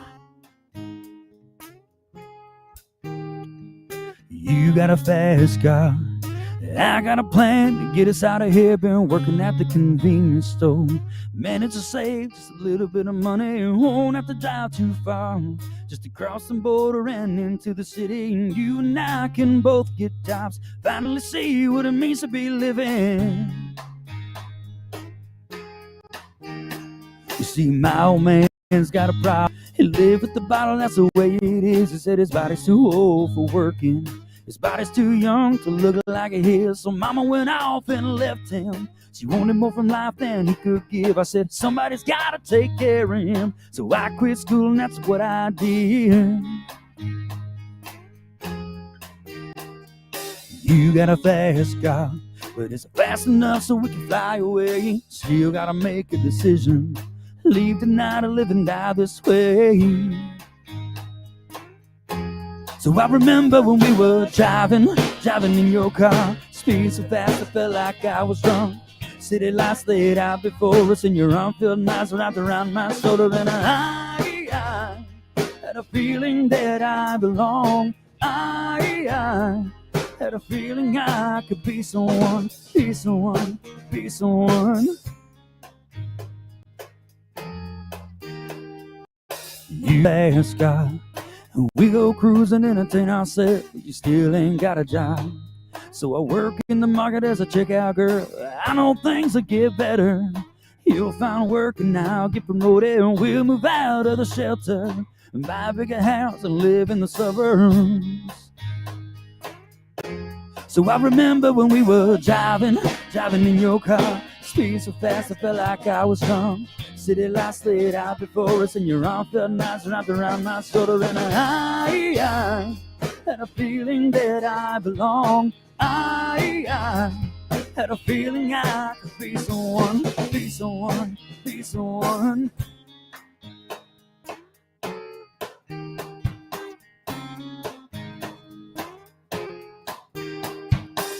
You got a fast car, I got a job that pays all our bills. You stay out drinking late at the bar, see more of your friends than you do your kids. There's hope for better, that maybe together you and me can find it. I got no plans, I ain't going nowhere, so take your fast car and keep on driving.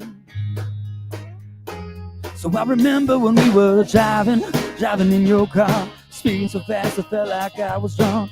City lights laid out before us, and your arm felt nice wrapped around my shoulder. And I had a feeling that I belong. I had a feeling I could be someone, be someone, be someone.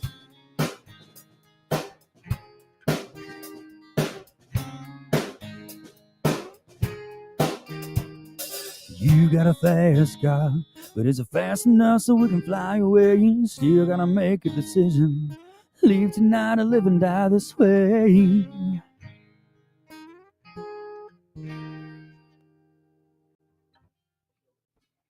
All right. Live stream, hope you guys are doing good out there.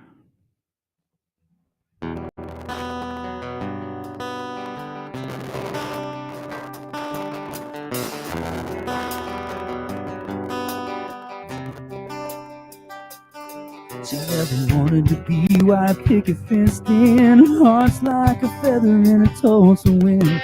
Seaside breeze that bring her to life, and all the mother boys say she's a goodbye girl. She wreck your world and leave before the morning sun. Yes, she is free right next to me, 'cause I ain't trying to tame her love.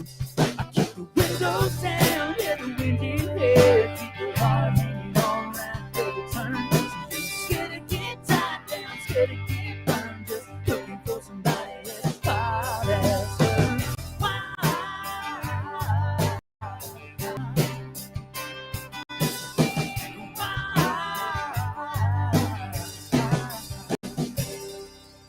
Saw that highway unwinding a deep brown eyes, see some long stretch of dirt road dreaming in mind. But she ain't living for a diamond ring, just living like a rock and roll song she sings out loud, burning it down, blazing up a trail of smoke. Wherever we are, wherever we go, yeah, that's where she calls home. I keep the windows down, yeah, the wind in here, keep her heart hanging on that every turn. She ain't scared to get tied down, scared to get burned, just looking for somebody as hard as her.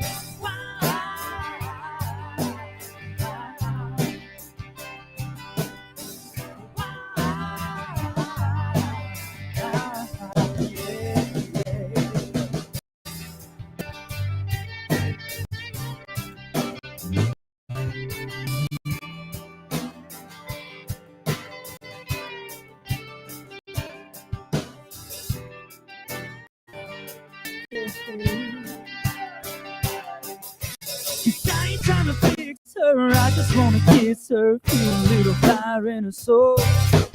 We don't sit forever, we're together, swear that we can never let go. 'Cause she knows I goes down, yeah, the wind in here, keep her heart hanging on round every turn. She ain't scared to get tied down, scared to get burned, just looking for somebody that's wiser.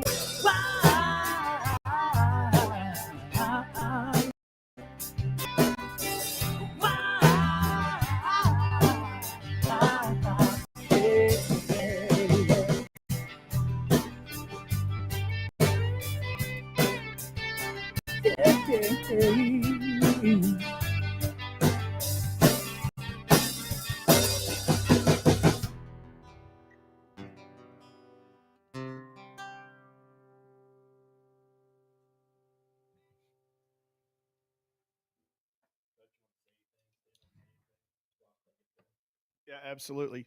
Debbie, you've been killing it all day. I don't know if you heard us in the beginning, but if not now, let you know the next hour that you're shooting, we're going to give you $10 for every one you make in the next hour. So I hope you go 99 for 100.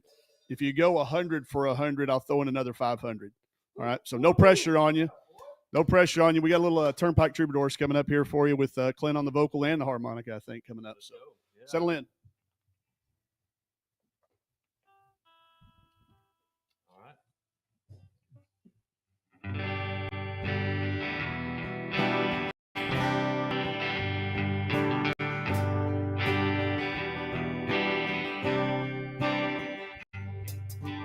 Lord lit a cigarette and smiled and waved the smoke out of her face. Her black hair brown from the summer sun, green eyes looked around the place. And then she told me that she loved me, and I grinned and grabbed her hand and said, I know. Let's get from here now, darling. If we're going, let's go on and go.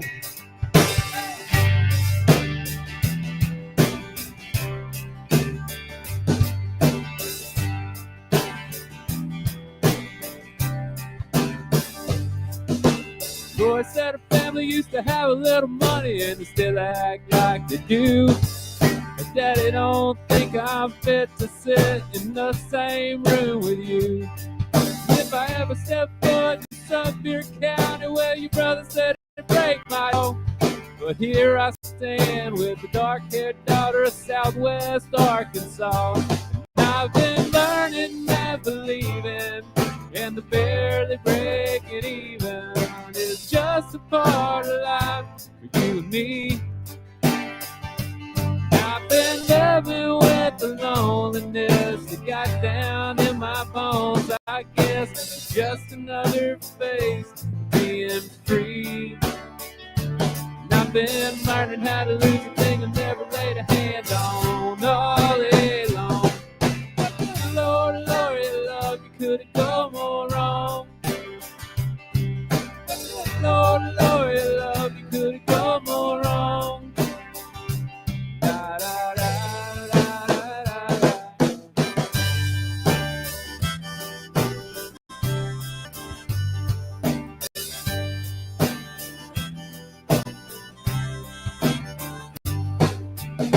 Queen's dry, so I might as well bottle of downtown Broken Bow. Lord's got a buddy with a double wide trailer, they were shaking dominoes. I had good intentions, still I had too many, I was stupid, I suppose. You better put a little money where your mouth is, boy, try to keep it closed. And I've been learning and believing, and the barely breaking even is just a part of life for you and me. I've been living with the loneliness that got down in my bones. I guess it's just another phase of being free. I've been learning how to lose a thing I never laid a hand on all day long. Lord, Lord, your love, you couldn't go more wrong. Lord, Lord, your love, you couldn't go more wrong. Da, da, da, da, da, da, da.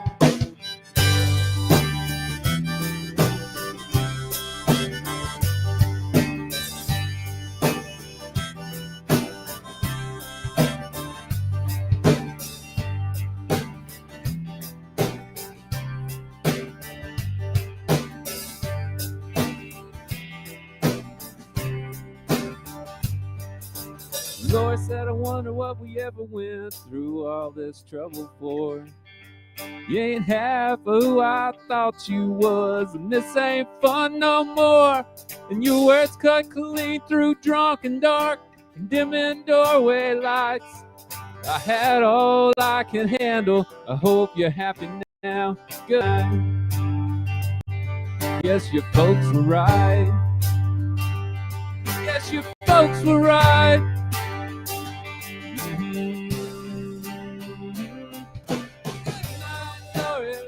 Couldn't go more wrong. Well, good night, Lord, love, you couldn't go more wrong. Da, da, da, da, da, da,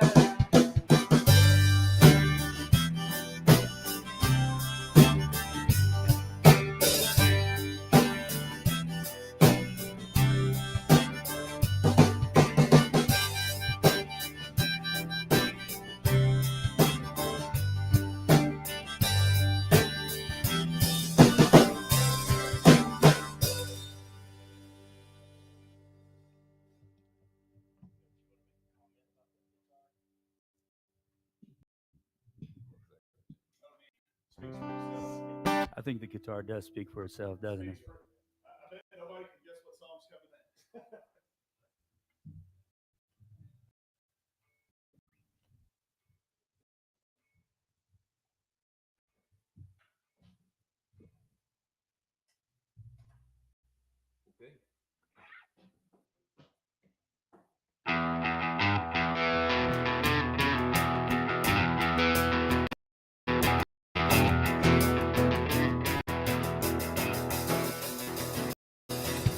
About 107 down a back road where the White River runs and the southern sun makes it good to grow. What I found in the Ozark Mountains I ain't ever seen. Sure does feel like you're sitting on top of the world. Get down to Arkansas. There was so much fun that it's probably a little bit against the law. All the boys and them girls down there should know how to have a ball. And if you wanna get down, gotta get down to Arkansas. Well, we burned through the one-night towns like a scalded dog. When we let out of Fayetteville, they were calling them home. We made a pit stop in Little Rock for some barbecue. When we hit West Memphis, that we go down to Nowhere. Gotta get down to Arkansas. Having so much fun that it's probably a little bit against the law.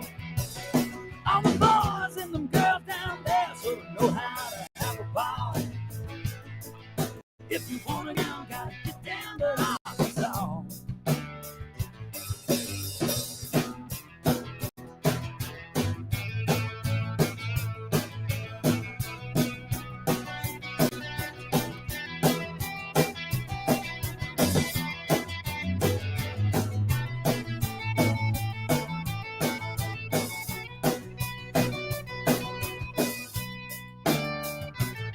Yeah, gotta get down to Arkansas. There was so much fun that it's probably a little bit against the law. All the boys and the girls down there should know how to have a ball. Well, if you wanna get down, gotta get down to Arkansas. Yeah, gotta get down to Arkansas. There was so much fun that it's probably a little bit against the law. Boys and some girls down there should know how to have a ball. Well, if you wanna get down, gotta get down to Arkansas.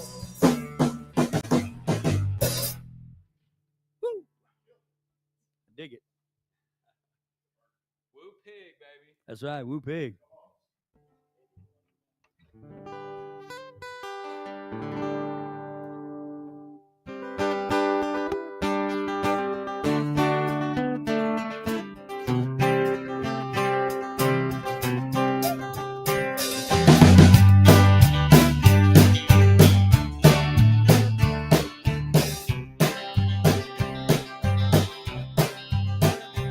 My buckle makes impressions on the inside of her thigh. There are little feathered Indians that we tussle through the night. If I'd known she was, then I wouldn't have danced on to the house of such an angel. Too messed up to get back home.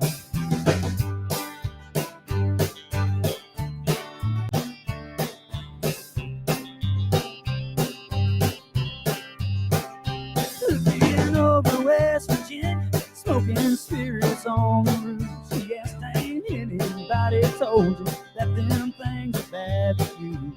I said many folks have warned me. There've been several people try, but up till now there ain't been nothing that I couldn't leave behind. So hold me close, my dear. Sing your whispering song softly in my ear, and I will sing along. show. And I can always count on you. Be there when the bullets fly. I'd run across the river just to hold you tonight.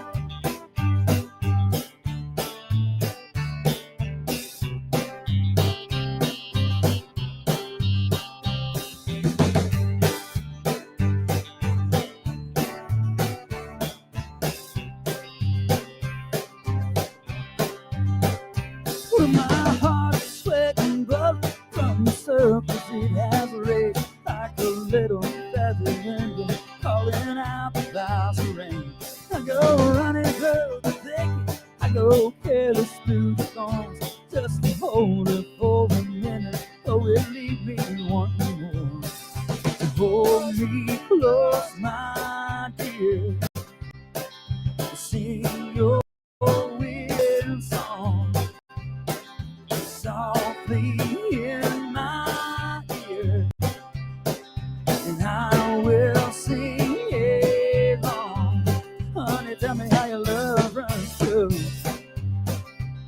and how I can always count on you. Be there when the bullets fly out across the river just to hold.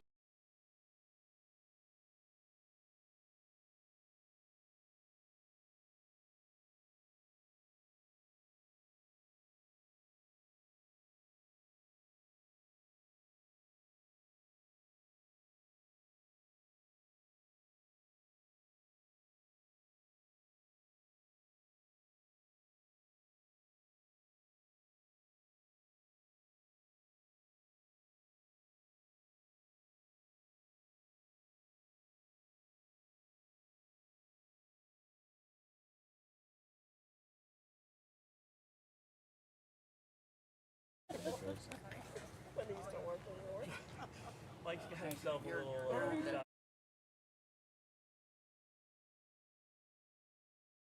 little. Can the band hear me?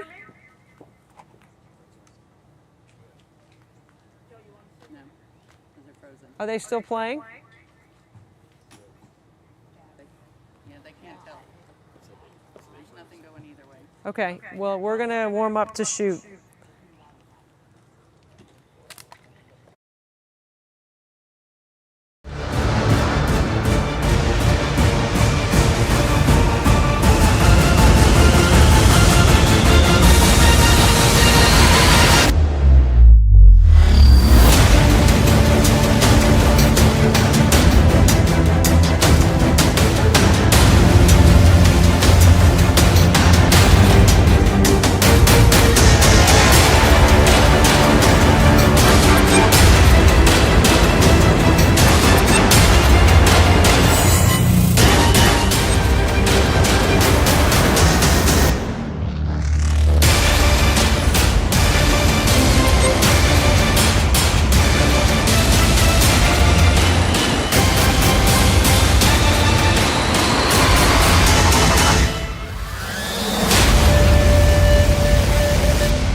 All right, so we temporarily lost the band, but we think the band's coming back because we certainly would love to hear more from the Bynum Project from Fort Smith, Arkansas, led by their lead guitar, Mike Neighbors, Freddie Bynum on vocals.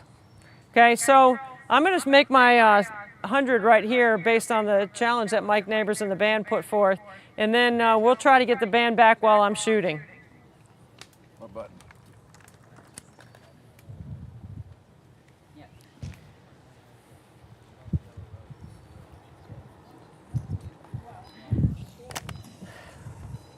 Okay, here we go. Somebody, 1. You can turn the volume down. 2. Whoa.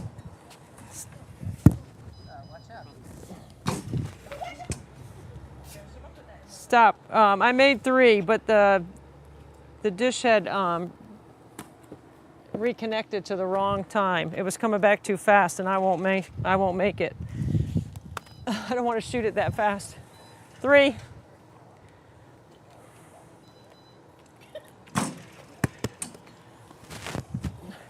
4. Interruption means nothing. She just said you won that. One interruption. 5.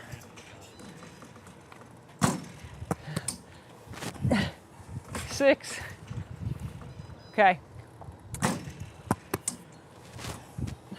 7.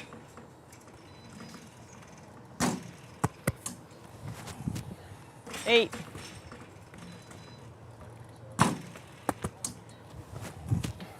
9.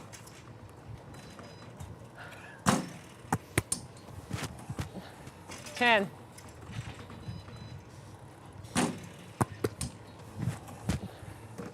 10.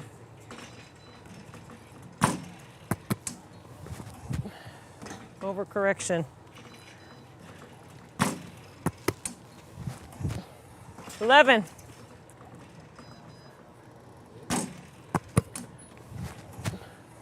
12.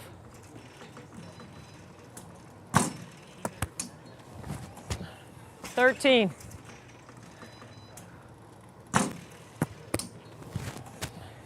14.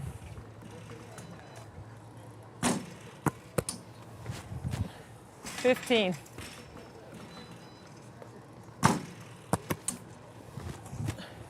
16.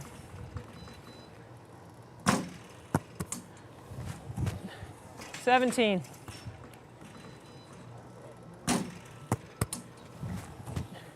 18.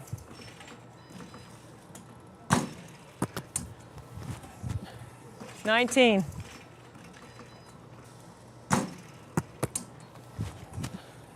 20.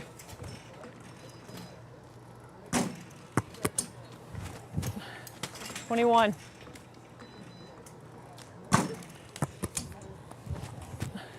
22.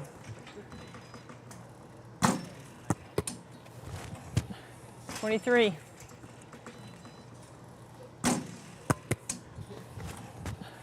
24.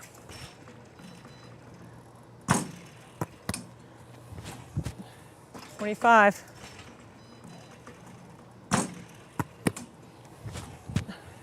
26.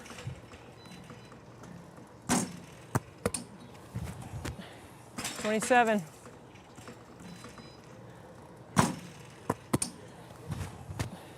28.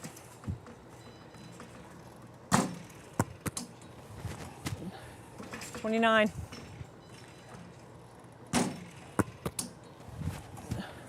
30.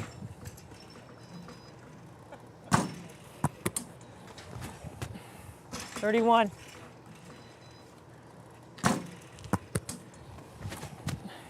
32.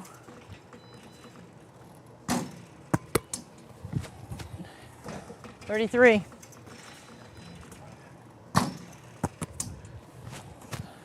34.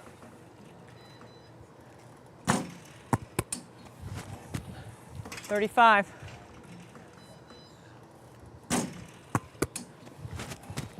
36.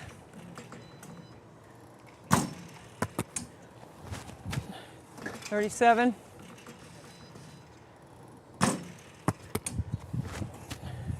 38.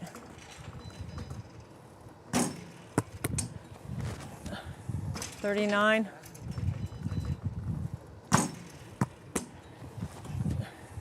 40.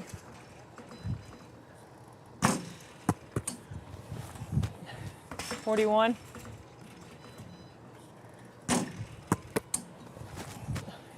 42.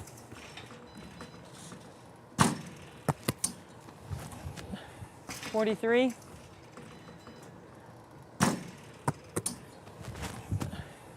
44.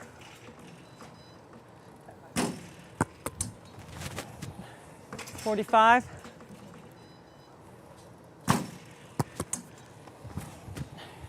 46.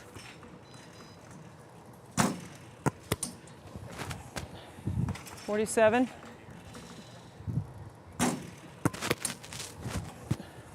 48.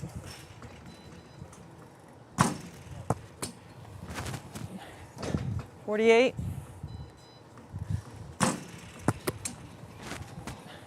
49. 50.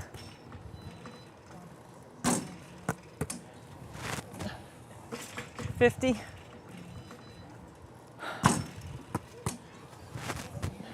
51.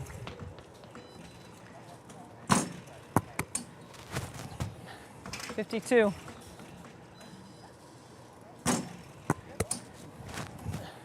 53.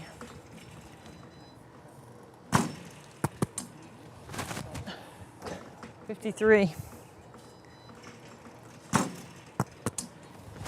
Ah.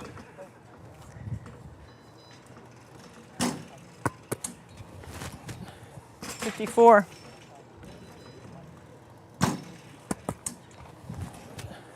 55.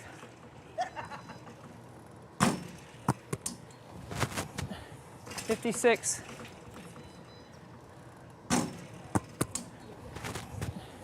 57.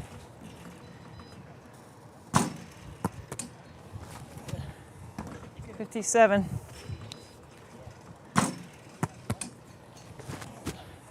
58.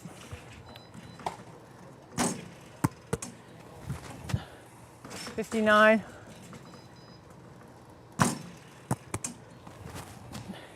60.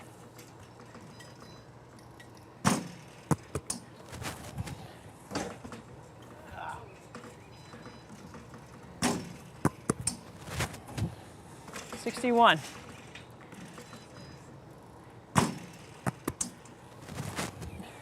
62.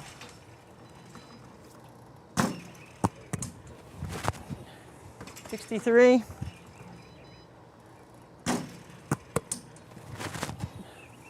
64.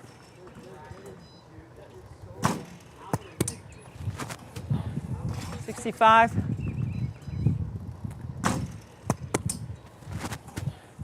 66.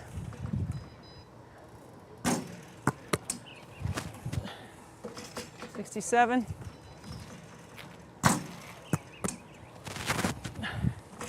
68.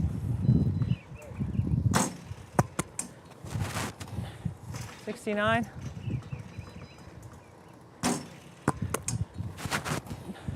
70.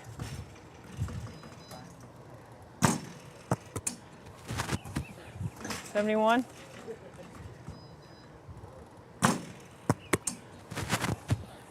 72.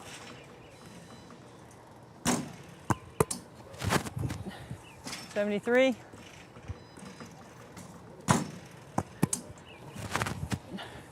74.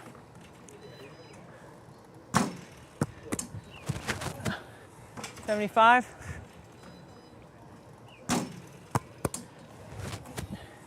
76.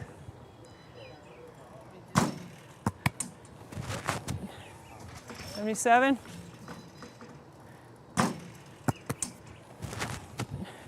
78.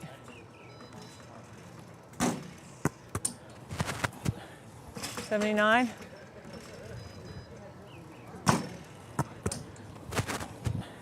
80.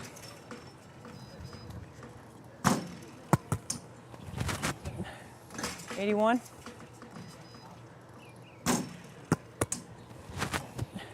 82.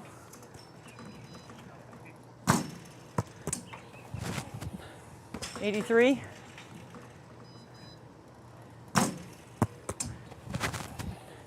84.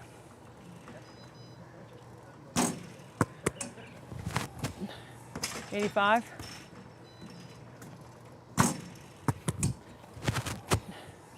86.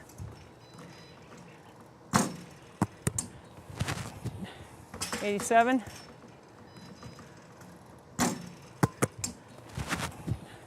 88.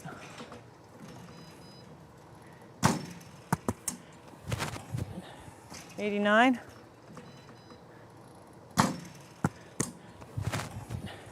90.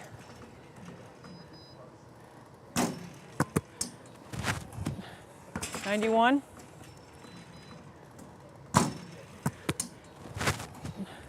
92.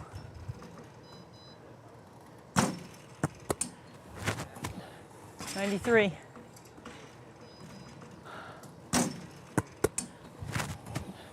94. 95.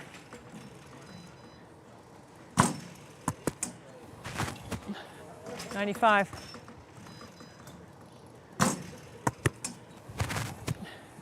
96.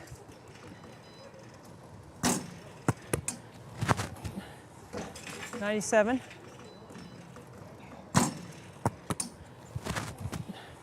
98.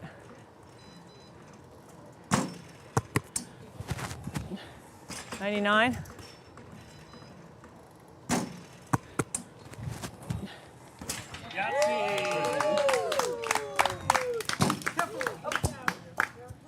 Okay. All right. How was it? So we made 93 times 10? Yes. 930 plus 500? Yeah. 1430? $4,000. I think that comes to 5,000. Okay. Did we lose the band completely? Yeah. Oh man, we're going to get Mike Neighbors back because we want to tell him thank you and let the band know how much we appreciated their time and their effort to help us raise money for Special Olympics, plus their own contribution. Thank you so much, guys. So right now, we're going to toss it over to my interview with Coach K. That's right, Coach Krzyzewski, the former Duke head basketball coach on the men's side. Take it away, Coach K. No one's won more in college basketball in the history of the game than Coach Krzyzewski. He really needs no introduction. And I'm so grateful that, Coach, you're able to spend some time with us here on 24 Hours Nothing But Net. Thank you so much. Yeah, thank you. I've obviously I've loved our friendship and have enjoyed all the work we've done together. So it's always been at the highest level. So thank you. I mean, it's an incredible compliment to me that you call us friends, because I feel the same way about you and your family and what you've meant to college basketball. You know, I'm just a kid that grew up on Tobacco Road wanting to do this basketball thing for the rest of my life. You did the same thing. You grew up in Chicago doing the same thing. And I got to spend some time with you sharing your story on the rise, which was really incredible bucket list opportunity. Thank you. That was a lot of fun.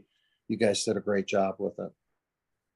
Coach, you have a unique and interesting relationship with my son, Frankie, and it stems from inviting us to practice one day and you giving him a ball.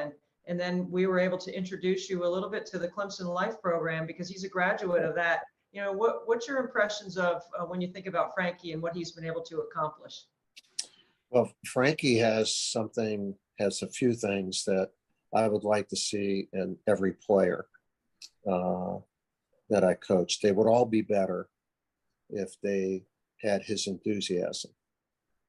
There's not a time that I've been with him where he has not been enthusiastic.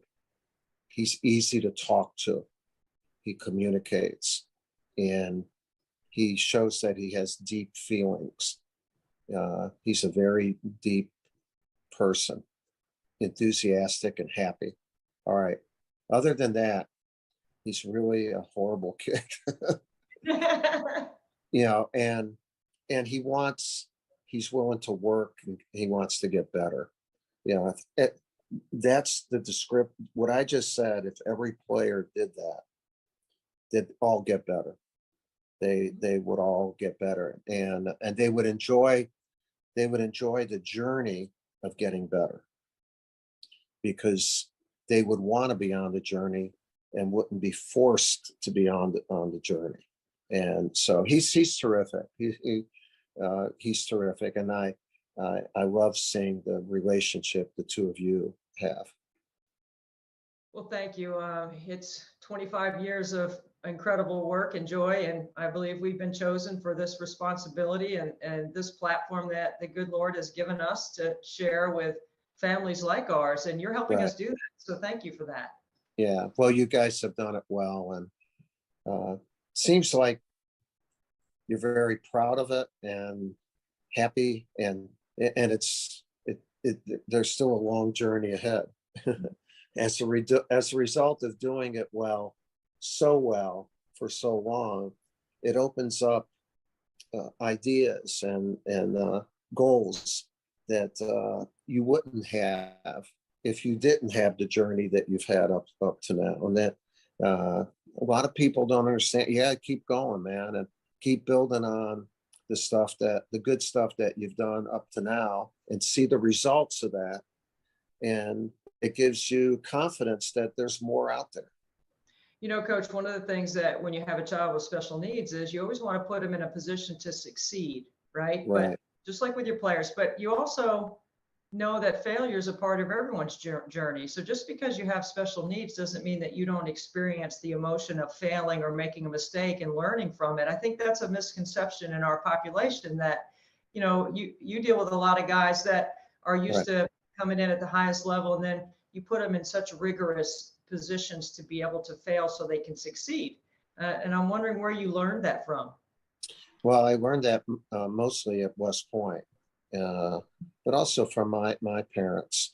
You know, that they're in order to learn something new, you're not going to look good learning it, or else you would have already known it. Mm-hmm. And so part of the process of becoming better is a certain amount of failure, not at the end, but getting knocked back while you're achieving something new. At West Point, we called it failure is not our destination. It's just a little bit part of the journey. And during that time, if you're being coached or parented, and this is not alive and well as much as it should be, people should be held accountable. Like, you didn't do that right. Here's how you can do it. Like, if, you know, when he was in school, I'm sure if he got a B or a C, you didn't go into the teacher and say he should have gotten an A. Because if I'm the teacher, I would say, I didn't take the test. Frankie did. That's what he got. He got a C. Now I can help him get an A, but we won't be able to get an A unless we recognize how he got that C and that he got it. He was responsible for it. Because here's the cool thing. When you finally achieve it, that's your grade too. You know, it's not anyone else's. And you worked hard to get it. And it's called a process of improvement.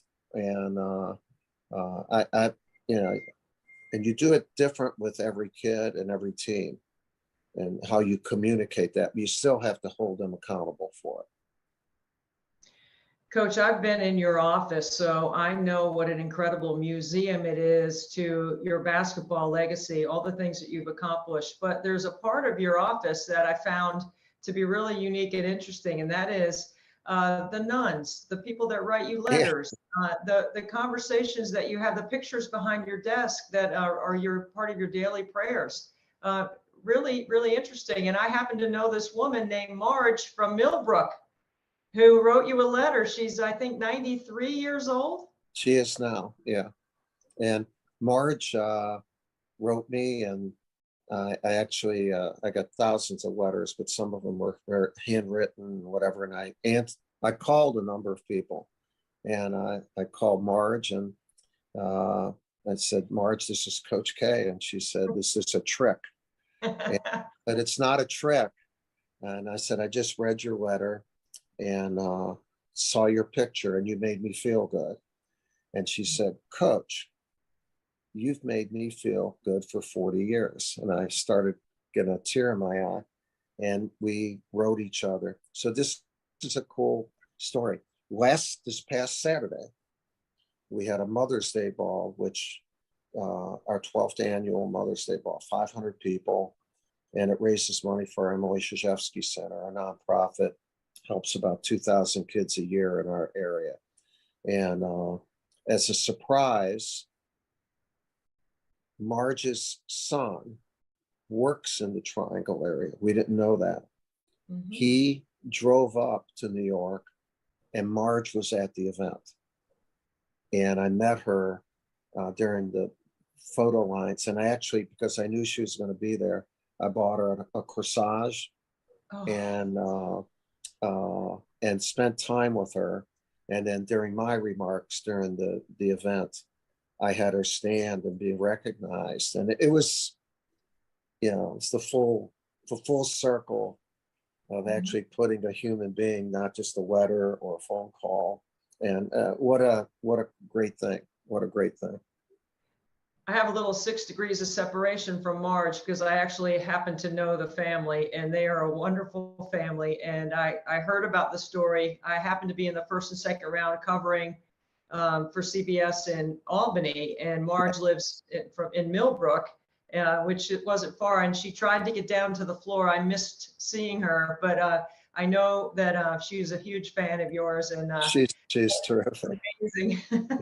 She's terrific. And all those, like if any person who has achieved a certain level of success in any walk of life develops somewhat of a platform from which they can do other things besides the thing that got them the platform. And to me, that's something all of us should do. We're able to do it with a lot of people because, the publicity and everything that you get from what we've been fortunate enough to accomplish. Well, Coach, you have taken that responsibility and held yourself accountable to making other people's lives better. It's quite unique that, as you said, you've built your platform through basketball, but you're generous with your time. It's an incredible gift that you have. Thank you. Thank you for sharing it with so many. Yeah, that it's the old thing, to whom much is given, much is expected. And I've been given a lot. I've been a very, very lucky person to be surrounded by the talent, love, and support from players, family here at Duke, the people at Duke. And you don't get there alone. You don't get there. You got to be around. You have to be with really good people. Well, and thankfully, you're taking your platform to the NBA now. We're very excited about your new opportunity. It's great for basketball, and it's a unique position, and it's a unique setting for you. Not necessarily really unique for you because you've coached so many Olympians and so many NBA guys. But how's it going? I mean, like, what was the decision to make? What went into the decision to do this? Yeah, it's more of a, really kind of a volunteer role as an advisor. It's not about having a salary or whatever. It's just traveling. I want to stay involved at the highest level of basketball, and the NBA is the highest level. And so to be on Zooms with their office, some of the officials in their office on a monthly basis to attend general manager meetings, stuff like that. When I love the game, I want to keep contributing to the game, and they do it at the highest level. It's very difficult to continue to do it at the collegiate level because there are no avenues to do that. There really is no structure of leadership or whatever. And so it was frustrating for me when I coached for over 40 years, and it still remains frustrating for me. So, but the stuff I'll be doing with the NBA will be very interesting, and hopefully I can be of help to them. They're the best organization in the world, and I know them, and hopefully I can contribute in some way. Oh, without a doubt, Coach, there's no question. And I'm not going to take you down that path of the NCAA and the leadership situation and where college basketball is, because we don't want to talk about that here. We're talking about some good stuff. We're talking about shooting free throws in the driveway in our 5th year, getting closer to $1 million. I know as an Army captain, you will appreciate this, that I'm going to persevere through the broken finger that I suffered in my training. But I am not letting it be an excuse or hold me back. I'm still expecting to complete the task and to hope raise a lot of awareness and some money for Special Olympics. Yeah. You're not lefty, are you? No, thankfully my guide hand just I can keep the ball. Hey, no excuses. It's just your darn guide hand. Like, for anyone who's listening, who's around when she's doing it, don't let her make excuses or start holding that guide hand and say, man, this is tough, but I don't want to hear any of that stuff. I don't I want won't. to I promise I won't. none of that. So, life with your dog and your family, everything good? Yeah, we got our we're lab people, and we got a gift at our final banquet 15 months ago, 8-pound, 8-week silver lab, and they already named it from our players and our family, Coach, and he's 15 months old now, and he weighs 85 pounds, and I really like him. We have a lot of land, and how he runs and jumps, and most of the time listens, and but he's become a good friend.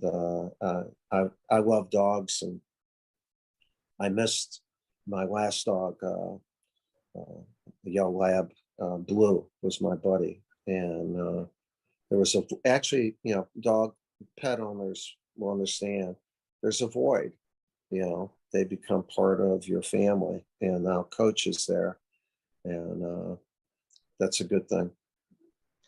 Well, Coach, you're a part of our 24 Hours Nothing But Net family, and I couldn't be more grateful for your time. And welcome back. You came last year, and you're really helping us make a difference in many people's lives as we use this live stream platform to try to tell the story of Special Olympic athletes and try to create some awareness. So thank you. Well, yeah, you're welcome. It's an honor to do it. And, again, you're using sport, it's amazing how we can use sport to do other things. And this is a very unique way of doing it. And it's obviously proven to be a lot of fun and very successful. So the best of luck. Hopefully it's the best season, best fifth year. We can have the best. The fifth year is going to be the best and set a new standard for it.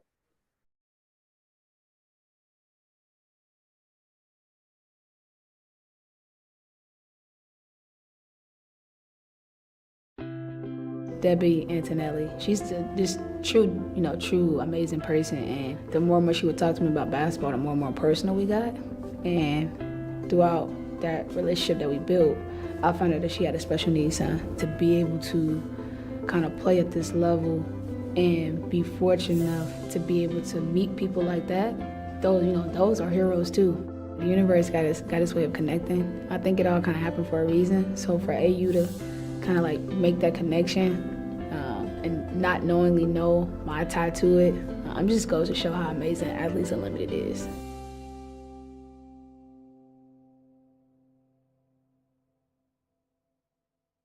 The athlete cause I'm playing for this season is Special Olympics, and I chose this cause because I just think it's a really welcoming community, a loving community of really great people, and to be able to put them on a platform and play for them is going to be very special for me.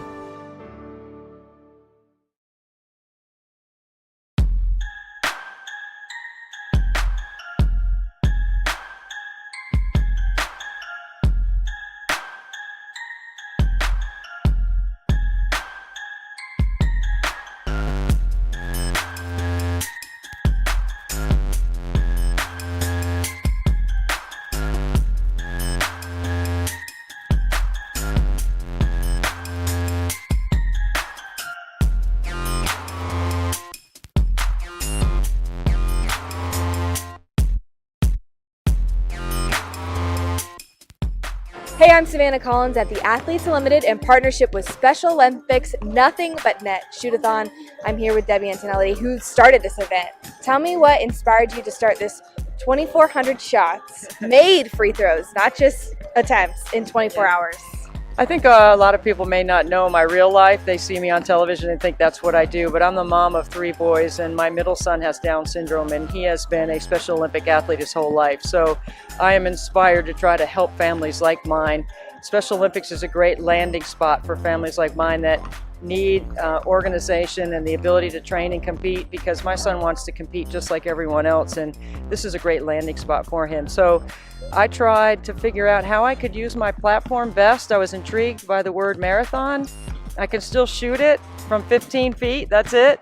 And I just wanted to do something to make a difference. When I first thought about creating this fundraiser, I had no idea if I could make 2,400 free throws, if anyone would watch the live stream, and if anyone would give. And we're 4 years into it, and we've raised over $635,000. And we are, it's all grassroots. A lot of people I know have given me a penny for every free throw I made, and that has helped us raise a lot of money. And there are 8 states that are doing it with me, and Texas is one of the states. And so my relationship with AU and through Eileen Hauser is how I'm here today.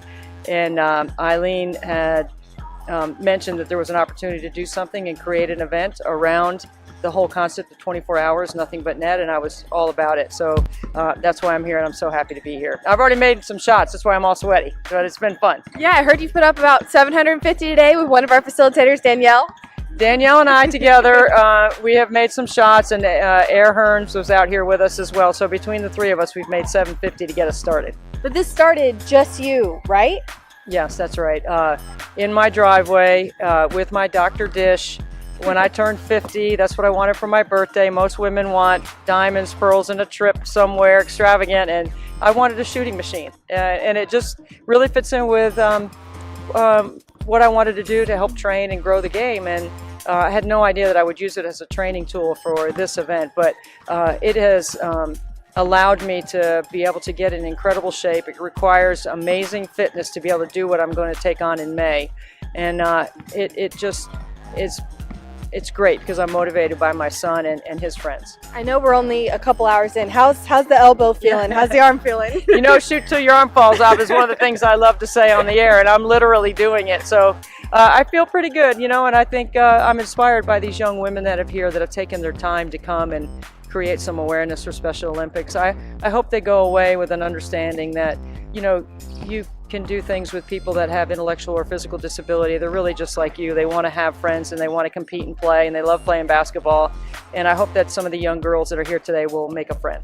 So anybody who maybe through Athletes Unlimited or in the Texas area is just finding out about the shoot-a-thon, what is it the thing that you hope they take away from tuning in, watching people put up shots throughout the day today?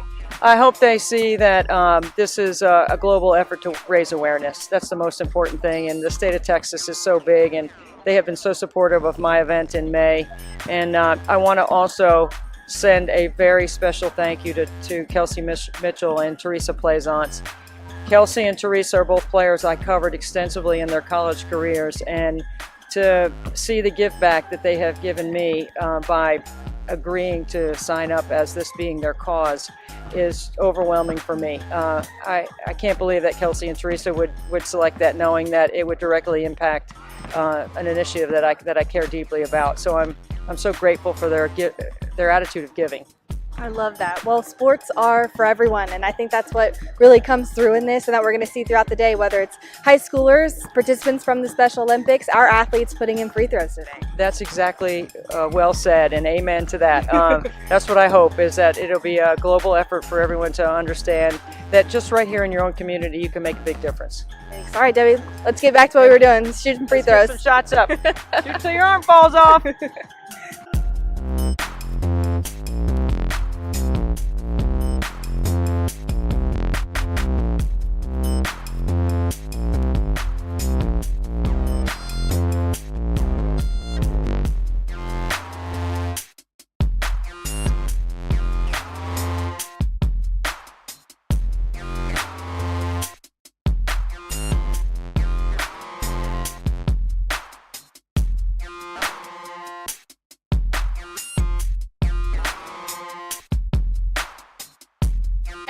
At 2,399 made free throws. So, Debbie, will you do the honors of helping us meet our goal of 2,400 free throws made? That was a warm-up. So are you ready? Good shooter starting close, and after what Kelsey said, my legs are numb.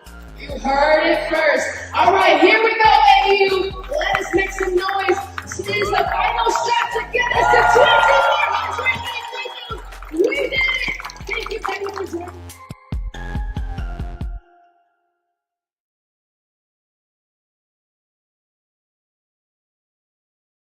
Well, one of the things that we get to do is make a lot of new friends across the landscape in 24 hours of nothing but net. And we have been able to partner with Athletes Unlimited in a new and unique way to raise the visibility of Special Olympics and to raise some money. And with us is Hillary Meyer from Athletes Unlimited. Hillary, thank you for being Hi. here.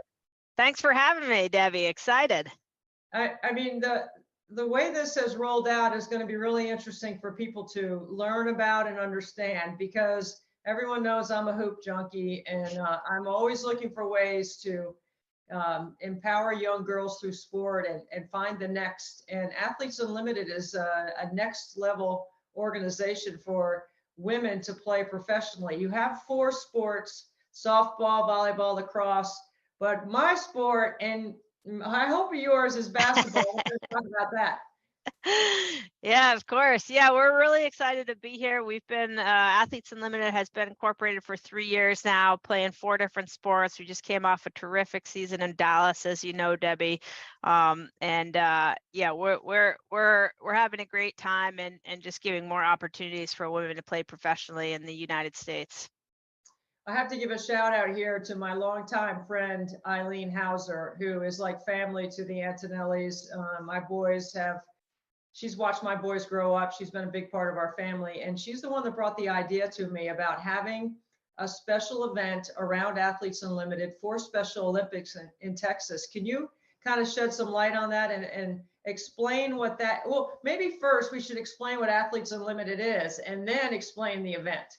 All right, sure. So we're a network of professional sports leagues, softball, lacrosse, volleyball, and basketball. We play our seasons all in one place over the course of the year. So we just had a 5-week season in basketball. The idea is that the players are playing both as a team, and the teams are shuffled every week, but also they're competing for an individual leaderboard spot. And so at the end of the season, every season, there's a champion crowned.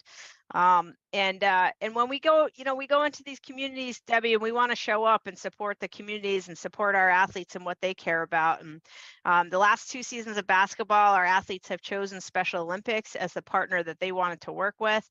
And this year, as you say, Eileen brought to us the idea of building a nothing but net shoot-a-thon within our game, around our game in March, and it worked really well. So we were really excited to have you there, Debbie. And 2 of our athletes have chosen to play for Special Olympics South Carolina as part of their philanthropic giving.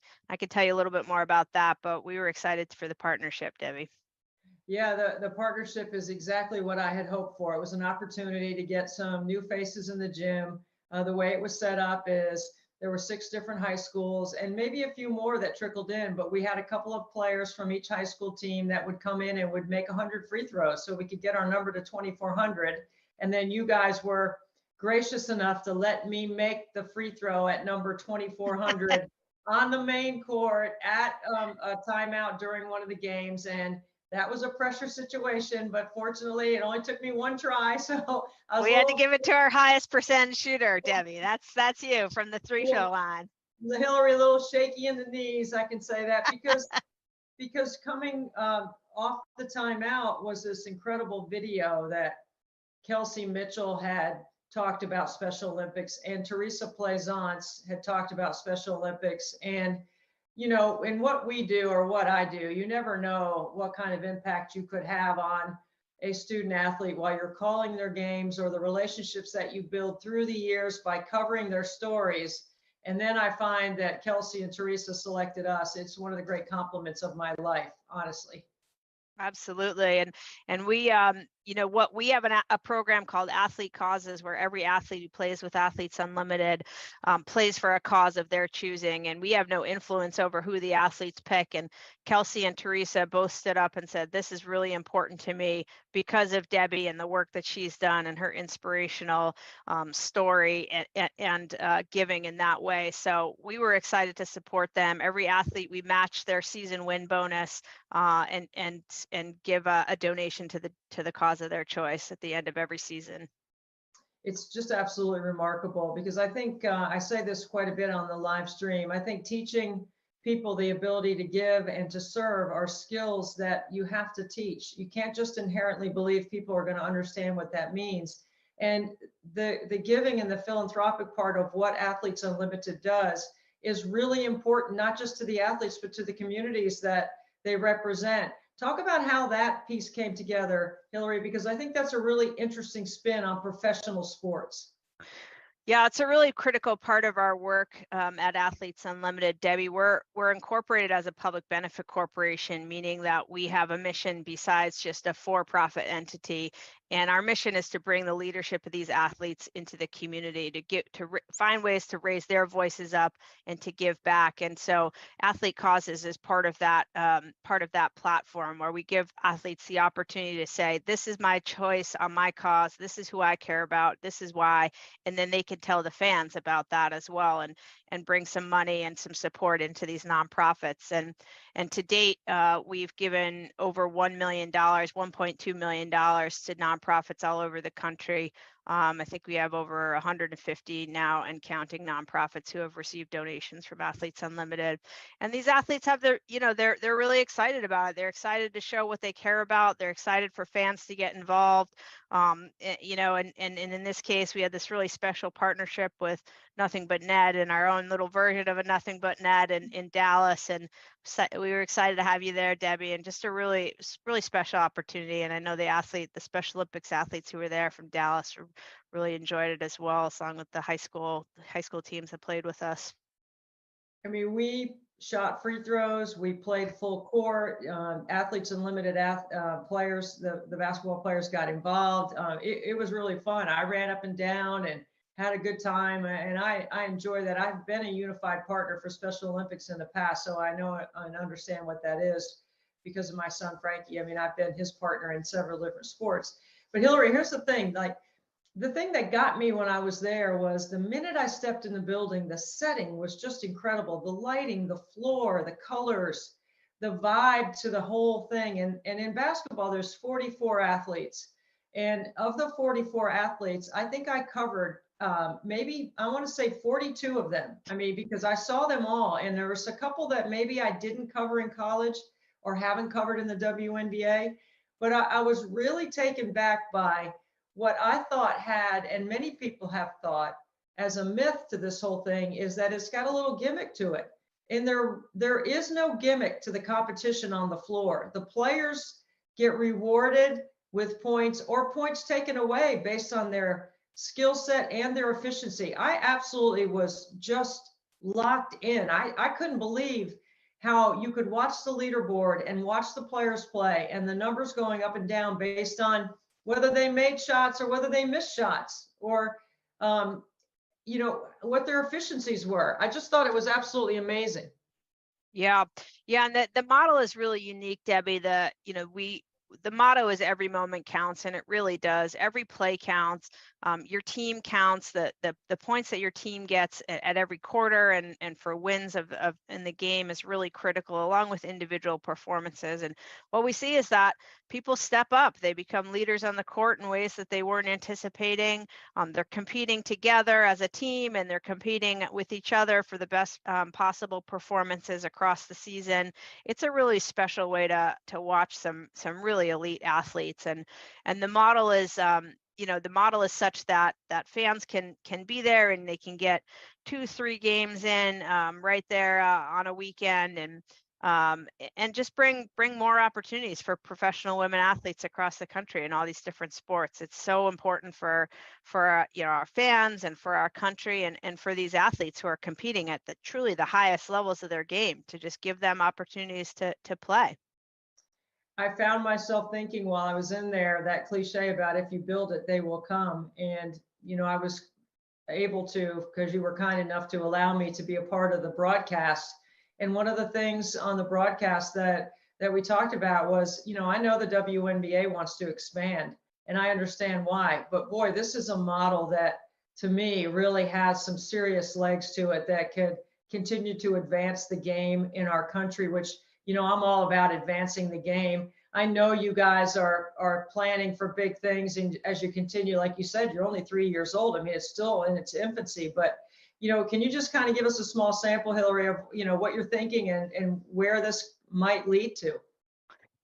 Yeah, we're young, Debbie, but we're showing some great growth. You know, we've expanded to 4 sports. Right now, we're sticking with those 4 sports and are hoping to be able to give more opportunities. You know, we just came off of an exhibition tour with our volleyball athletes. They were playing different elite colleges just on exhibition this year.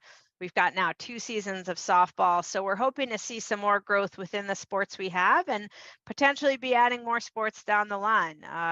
You know, we'll have to all stick around and see where that leads. But we're excited to grow, Debbie, and love people coming to watch and get excited about Athletes Unlimited.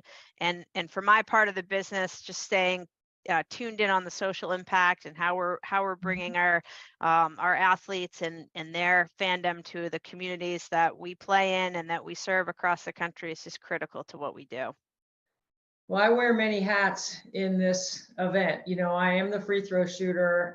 I am the chief marketing officer. I think I probably am doing some things that you're doing in a similar way, trying to manage some of the social that comes with it by creating awareness and raising money so that, you know, athletes can continue to train and compete and organize and socialize, because those are the things that I talk about and trying to help Special Olympic athletes have healthy lifestyle choices. And for your organization to understand that at its true core from a sport standpoint and utilizing sport to be able to make a difference and allowing me to come and participate in your event. I mean, you can sign me up every year right now, Hillary, because I hope that I can make it work on my schedule, that I could be there, because it was unbelievable to be in the building that day. So I want to thank you for that. Well, thank you for being a part of it, Debbie. We loved having you, and it was great seeing you on broadcast as well. Oh, I'm, you know, I'm all over the place. I love it though. But to be able to carve that out and have that time in Dallas on that weekend was really special to me. So I want you to know how much it meant to me. And as much as I have enjoyed our conversation, Hillary, and I have, because I did have a great time in Dallas and I love hanging out with the athletes. I really did. I really enjoyed being around the players. You have a special announcement for us. And this is the part that we want to put on repeat, like over and over and over. So Hillary Meyer from Athletes Unlimited, you have a special presentation. The floor is yours. I do. Thank you, Debbie. And we want to thank Kelsey Mitchell and Teresa Plaisance, who played through our Athlete Causes program for the Special Olympics of South Carolina. And we're here to donate $7,740 for their season on behalf of Athletes Unlimited. We're so grateful for all the work that Special Olympics does and for Debbie's leadership and excitement in this space. And congratulations to Kelsey and Teresa, who had a great team performance all season long and love to send this money to a great place, Debbie. Well, I'm playing United, and there will be Special Olympic athletes around us as we accept the check presentation. Unfortunately, you can't be there, but you're there in spirit, and Athletes Unlimited is a big part of what we're doing moving forward. And on behalf of the state of South Carolina and Special Olympics, I'd like to thank you personally and to thank you in a greater way by celebrating right now in the driveway with our check presentation. Thank you, Hillary. Those free throws going. Thank you, Debbie. All right. Here we are. Hillary Meyer, thank you. And thank you, Athletes Unlimited. Thank you so much, Kelsey Mitchell and Teresa Plaisance, 2 players that I covered in college as great players and covered in the WNBA as well. I couldn't be more grateful for your generosity and for selecting our cause, because, wow, $7,740 from Athletes Unlimited, right? Helps athletes, like we said, would be in the driveway with us, Trista and Frankie, helping us accept this check, or this fake check on your behalf. So thank you so much for your commitment to helping us make lives better for all people. Athletes Unlimited is unbelievable. We're so grateful. And I need to give a little shout out to Eileen Hauser as well, because Eileen is the person that helped connect us together and allowed us to get our cause as a part of what you do. So thank you so much, Hillary. And thank you, Frankie and Trista, right? More money for us, right? Yeah. Okay, let's send it over to a little bit of flat Frankie action. The real Frankie. Flat Frankie coming up. And Joey.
Do we have an intro?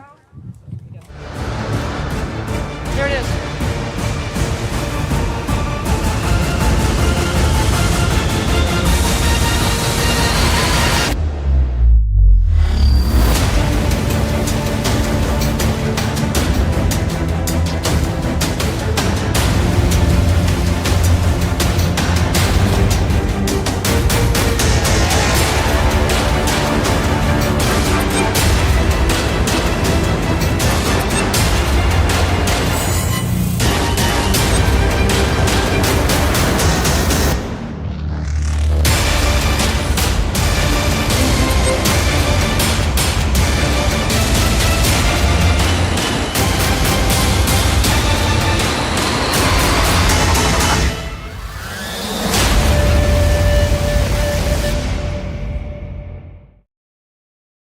Another 100. Perfect timing for some new friends to be here. Thank you all for being here. Okay, Sandy, you ready? Who's got my count? Yep.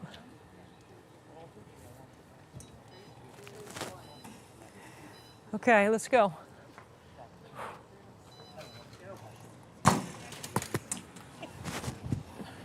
One.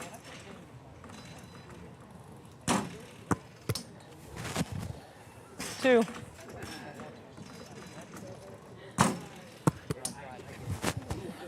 Three.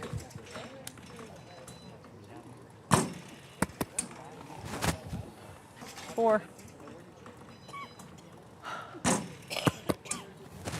Oh, five.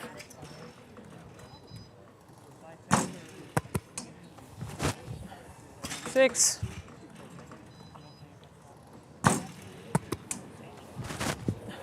Seven. Uh-oh, that's stuck, I think. I don't know if I get... That counts as 8. You might have to stop it, Sandy.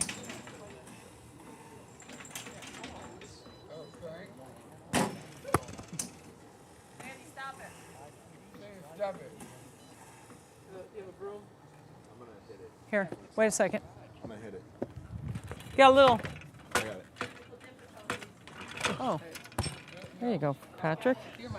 Yeah, to be able to jump like that, my goodness. Way to go, Patrick. Okay. We're at 8.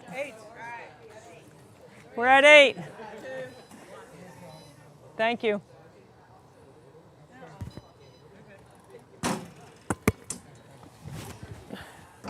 Nine.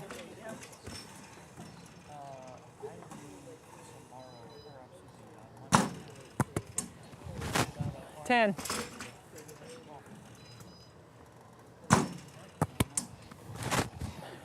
11.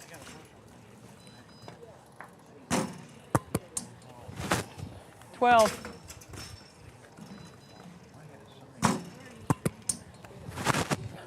13.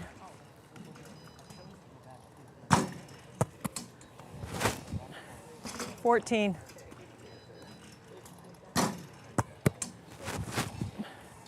15.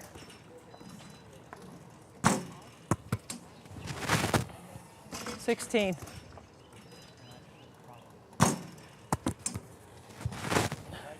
17.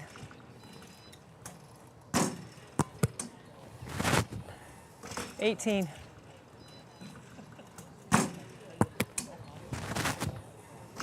19.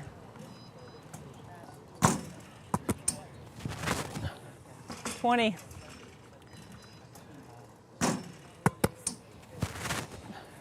21.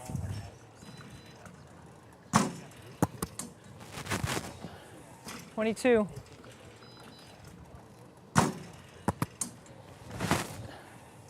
23.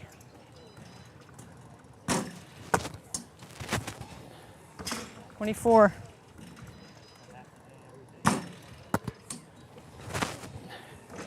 25.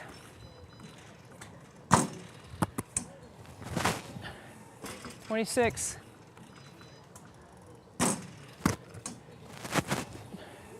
27.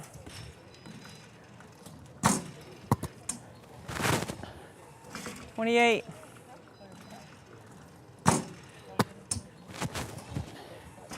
29.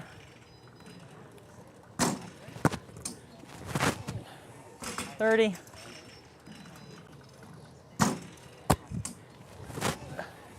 31.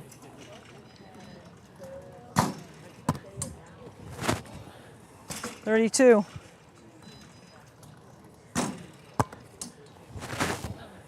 33.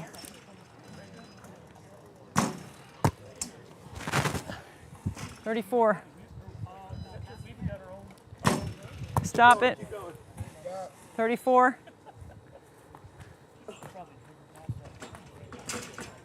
To be able to jump like that, Patrick, put that back in. 34. Okay. Yep. Thank you.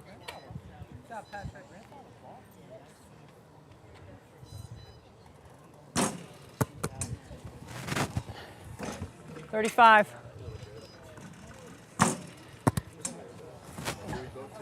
36.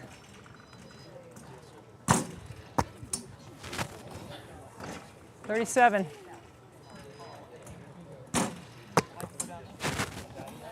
38.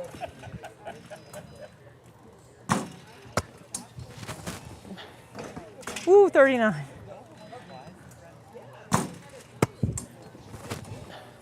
40.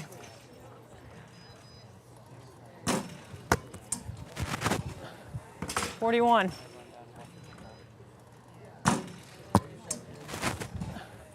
42.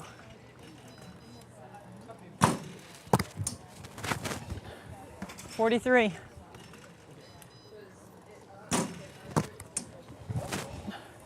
44.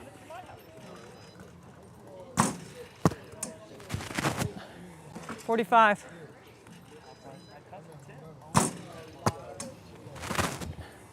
46.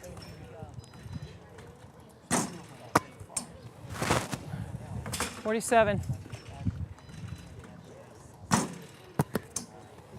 Oh, 48.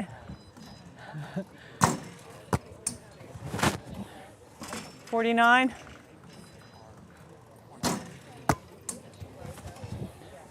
50.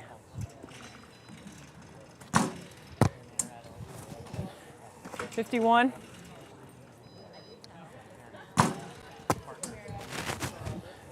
52.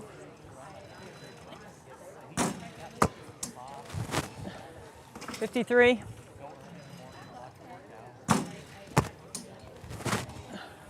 54.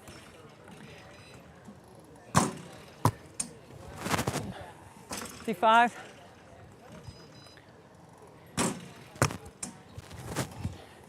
56.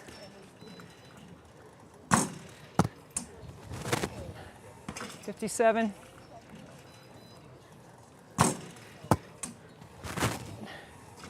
58.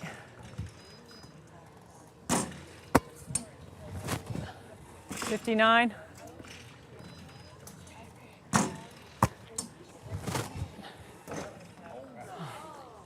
59. 60.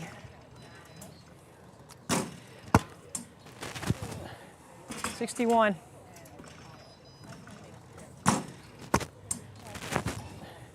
62.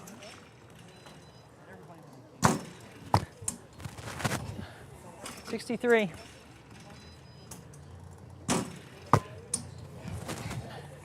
64.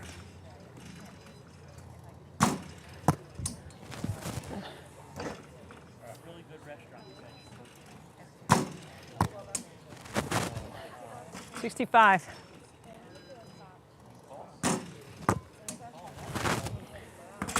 66.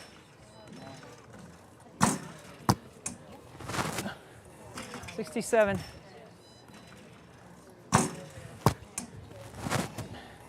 68.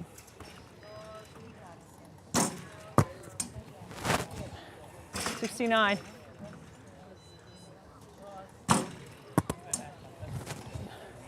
70.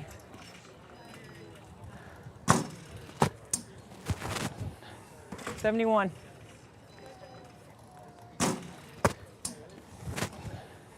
72.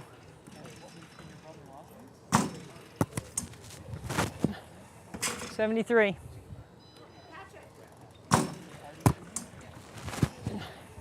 74. Oh, 75.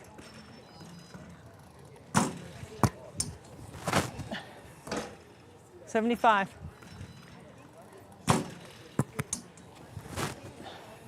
76.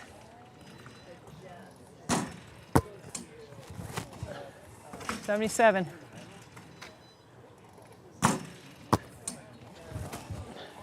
78.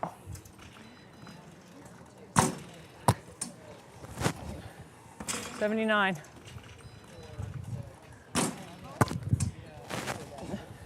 80.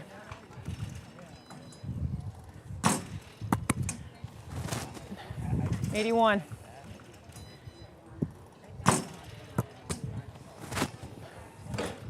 82.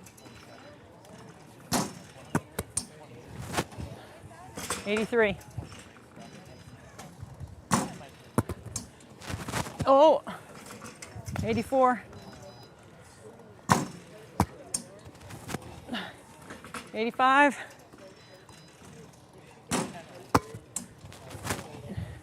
86.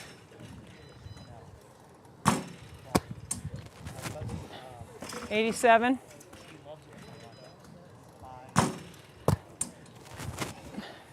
88.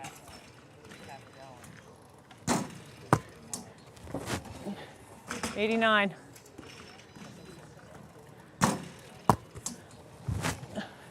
90. 89, 90. 91.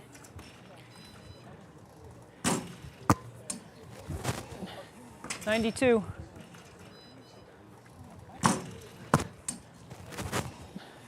93.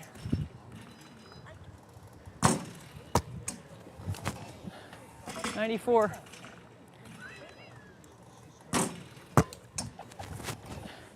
95.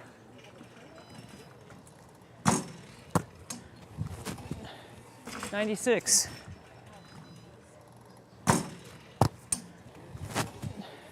97.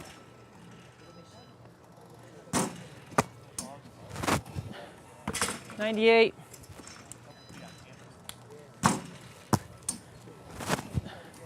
99.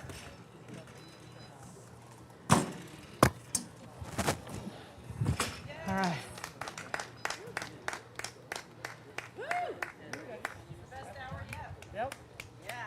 Because Miss Kathy and her mother showed up.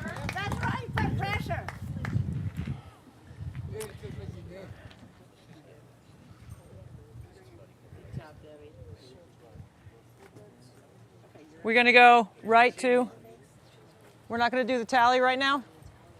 Tally. Oh, well, we didn't look like we were ready.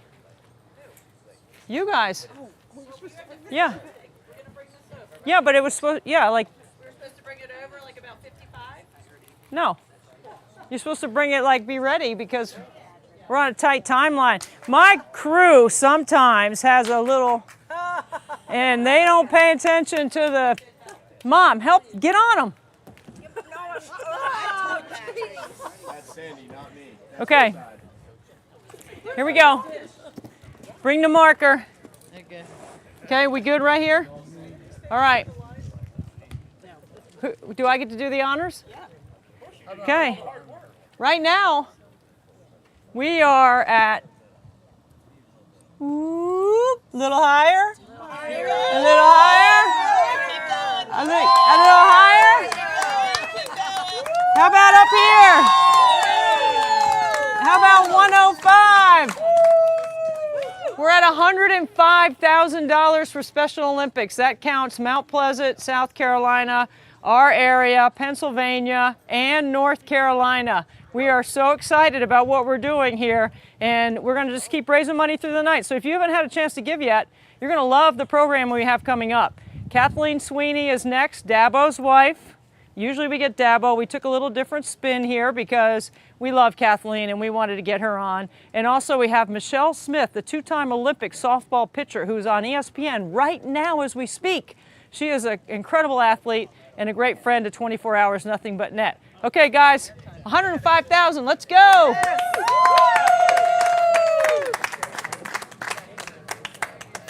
Well, Clemson is such an important part of the Antonelli family, and you can't do anything Clemson unless you involve the Sweeneys. And usually we have Dabo with us, but this year we've gone with a different twist. We've brought Kathleen, the boss of the Sweeney family, who, like you, is a three-boy mom who gets it better than I do, how you deal with all these guys in the house. Kathleen, thank you so much for being with us.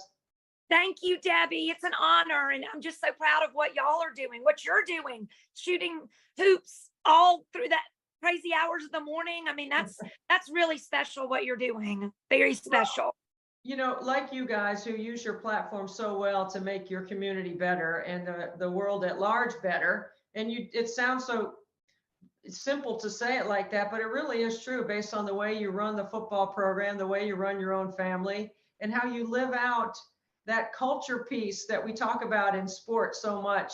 I know it can't be easy for you, Kathleen, because Dabo is such an accomplished, such a person who's in such high demand, but how does it work? Like, how do you make it work? What are some rules that you have when he comes at home? Do you have any rules?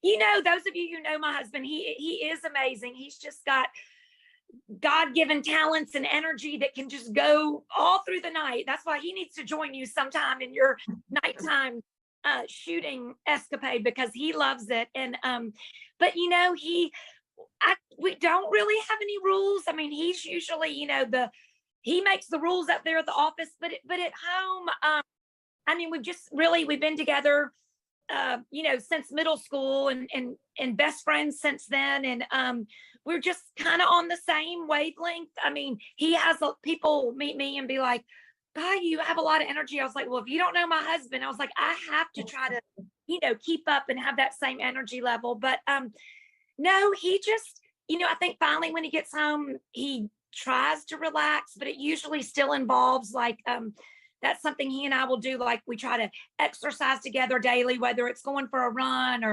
or usually trying to run one of our dogs. And, but he, you know, he comes home and finally that's just a place for him to breathe, but still it's usually working in his office, or like I said, we'll go out for walks or runs together. But no, he's usually still on. It's still on when he gets home.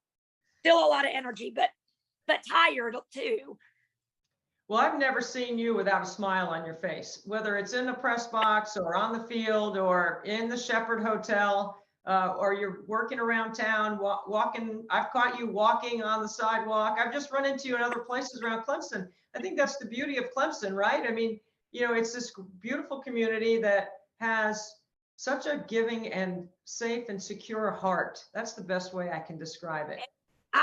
I am with you. I agree 100%, Debbie. It's so 20 years ago last month we moved there, and we still just pinch ourselves. We're like, we just can't believe that we have been so blessed to be able to be in the same, especially in the coaching profession, but in this same beautiful small town that, like, you know, your son goes there. I mean, once you're there, you get it. You know, some people, it may not be, you know, it's not this big city life, but it is just the best place ever to raise your family, to go to school, and just, I mean, it's really our home. And since the university is bigger than the community, you know, I think, you know, when we moved there, there was like 13,000 in the city of Clemson. Now it's probably maybe 16, but there's, you know, 20,000 students. So the university really is the whole town. So it's just, we're all part of it, and you can be at home and be at, you know, a softball game in a minute or a basketball game. And it's truly a family community. And that's one of the things we love about it so much. We can kind of assume what Dabo's game day and prep for the week and all that is like. What's your prep for the week and what's your game day like? You know, actually people think that we're busier in football season, which we are, but both Dabo and I enjoy that more because, well, it's the season, so who doesn't love that? But it's more of a schedule. Like he knows what he's doing, like every Monday through Thursday, like I was saying, during football week, like he encourages his coaches to get out of the office during lunch. Like we exercise together every week, every lunch, every noontime. Sometimes he does his noontime basketball, but we will be together throughout the season every week during lunch. And then Fridays, we're traveling to the game, or if we're at home, we're home. And then he spends the night at the hotel. And so Saturday mornings, usually at the Sweeney household, I don't know, a dozen or more, we have company. So I'm running it at the house while he's at the hotel, and then feeding everybody. And we love it because friends and family from back home in Birmingham or around the country usually come to visit us. So game weekends are very busy for us. And then I always tell them, I'm sorry, it's beautiful tailgating on campus. Y'all can go do what you like, but Saturday's really a work day, obviously for Dabo and for me as well, because we have recruits starting, 2 hours before the game. So we're in his office recruiting, meeting with the parents, and then sometimes after the game too. Like in November, some weekends, I may have to host like 200 people at the house. It's great. We love it, but it's just our world. Just, representing Clemson. And so it's always better. We usually win. So it's always better if we've won and we have the recruits, so, but it's fun, but it is a lot of work. How do you manage all the expectations, Kathleen? Every year, Clemson is expected to win the national championship. It doesn't matter if you're a new fan or if you're an old fan. If you follow Clemson, that is the expectation, the reality of what you and Dabo have built at Clemson, along with Jim and Beth Clements and other pillars in the community. But basically, it's you and Dabo and Jim and Beth. Yeah. And like I was telling you earlier, we absolutely love Jim and Beth. They are just not only, running the university, but they're dear friends of ours, and they're so supportive in every way. I mean, if we need to bring a recruit by there, their home is open. I mean, and you don't get that at every university. I mean, we just love being with them, and they're really, really special people. And there are high expectations. I mean, sometimes, Dabo and I, we were like, wait, what? Why are people? I don't listen to social media and stuff like that. So that helps a lot. But, I may see someone in the store and they're like, oh, next year will be better. And I'm like, wait, what? Wait. And I said, Dabo, why are people games? He's like, oh, they're not happy, Kath. And I'm like, what? I just try to live in this blissful bubble. And I know our players, and we're really close to all them. And I'm like, people are really mad. I mean, I know they don't want to lose, but, losing 3 games, I mean, Dabo wants to win all of them, but you still have to keep life in perspective, I'm like, didn't we just win the ACC championship? But, so it is, the expectations are high, and we're happy about that. But yet, fans, and most fans are very happy and they get it. It's just the loud minority that gets all upset because, you lost a couple games. Most people get what Dabo's trying to build there, and that, it's not going to be perfect every year. It's not easy to win. Winning a football game's hard, and Dabo's made it probably look easy, but it's really not. I mean, it's each game brings its own challenges, and the other team is well prepared too. So I mean, we want to be undefeated every year, but that's not always realistic. Well, I'll tell you what Dabo is undefeated in for sure is running down that hill. Rub the rock, run down the hill. You said that you run with him every day. You've got to take some pride in watching that. Like, are you locked in? Are you keeping your fingers crossed? Because that is quite a steep sprint. Every time and I sit in the stands and have for 20 years, it's same seats, and I love them. And I just watch like all the other fans, and I'm like, oh God, please make it down the hill, please make. And he's amazing, but it's a very steep hill if you haven't done it. I mean, it's crazy.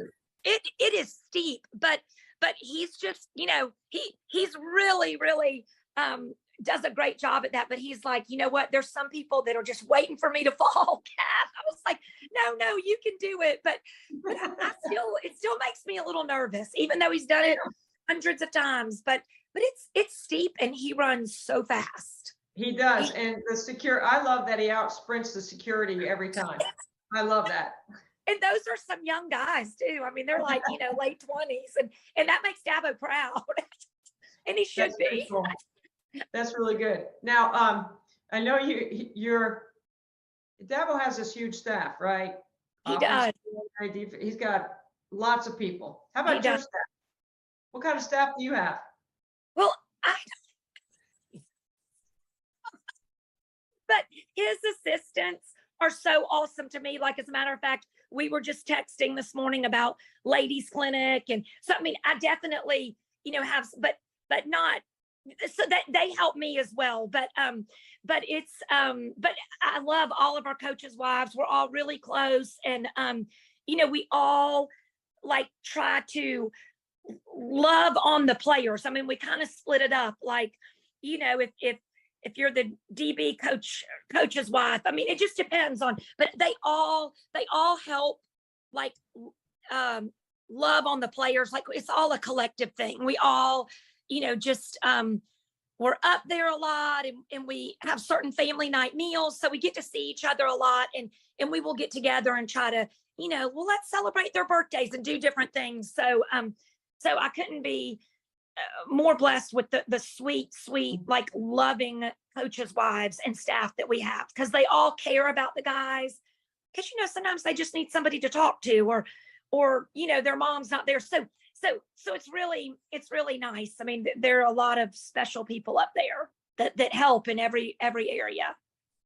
I think you need to hire a few assistants, because I know you have a lot on your plate.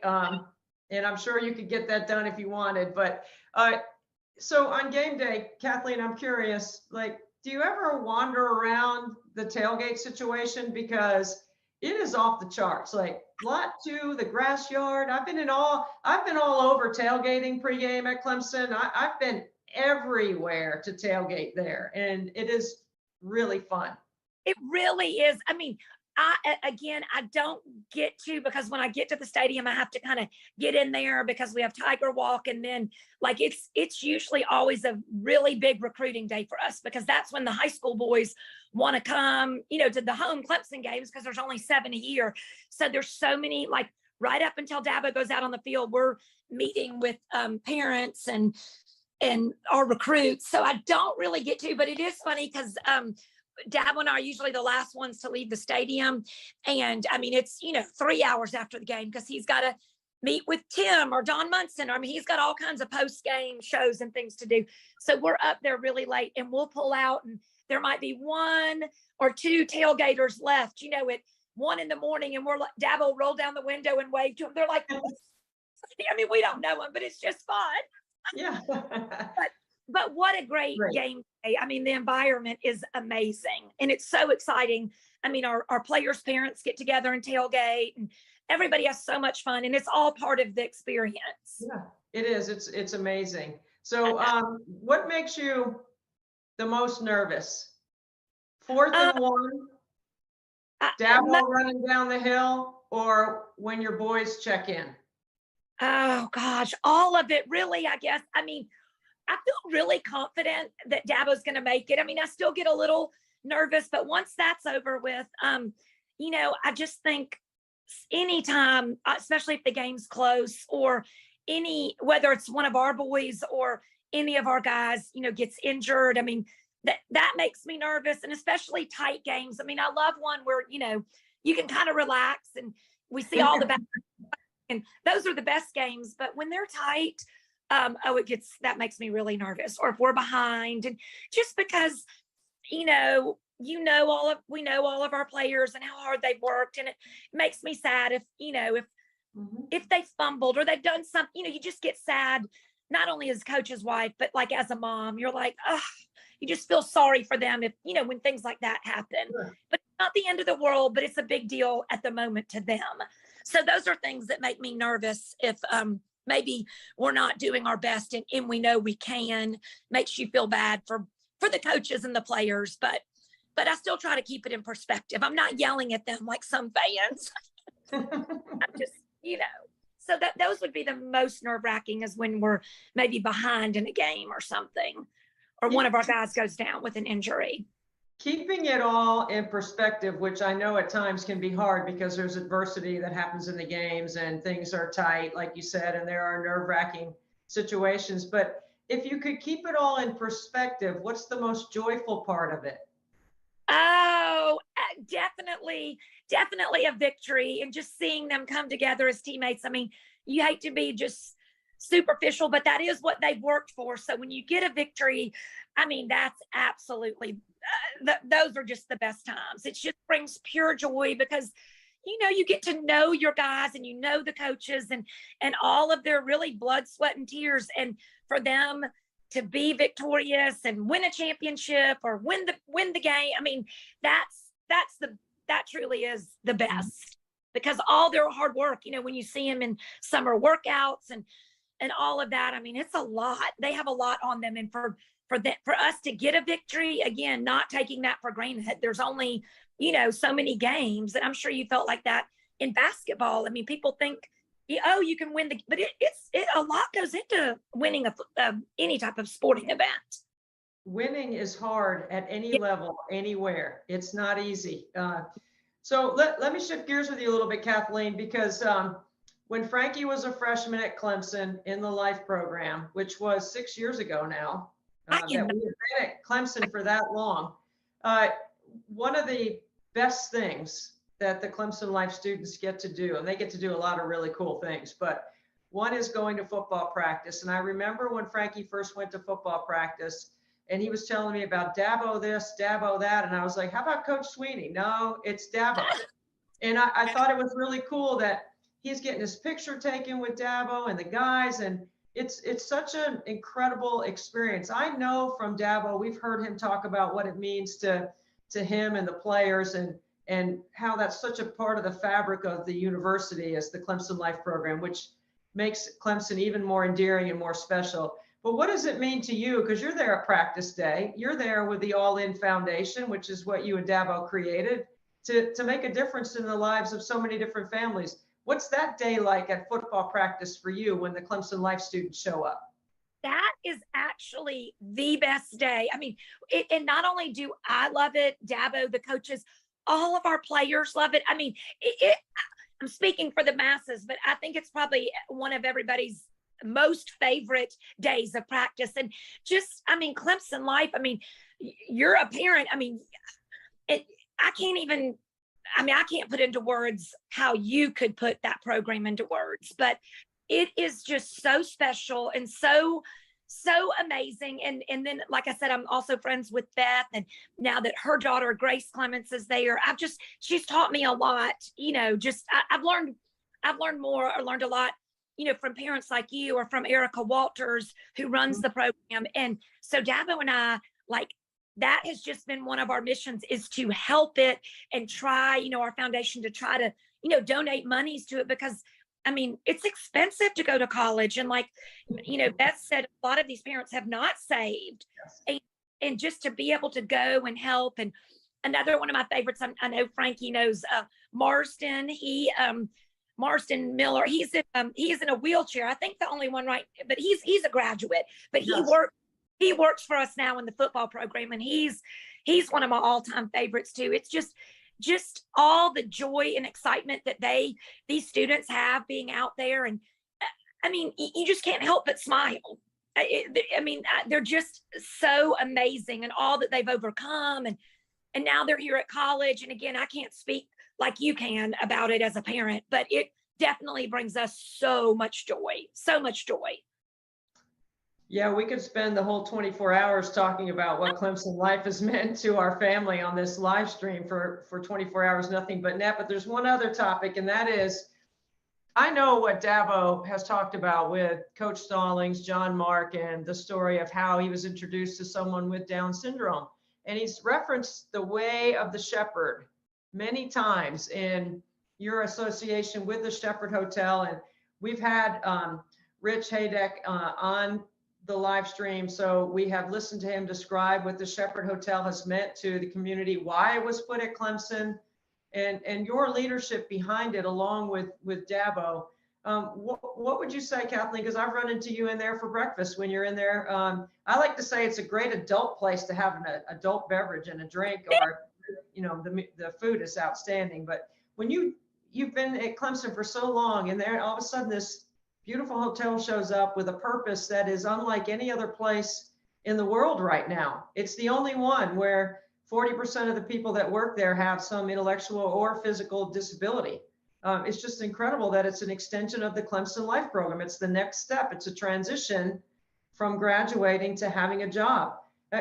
How does that make you feel when you know that you're a principal part of why that is there? Oh, it makes Dabo and us feel so happy. I mean, I don't want to take any type of credit. We just tried to go alongside Rick and Rich and everyone there. I mean, we're just a small part, and to have that hotel there, if people listening have not been, I mean, you just must go. I mean, when you walk in the door and having, like you said, 40% of their staff or their members, employees, or crew, and just have 40% with like special abilities it is like no other. You walk in there, you're so happy.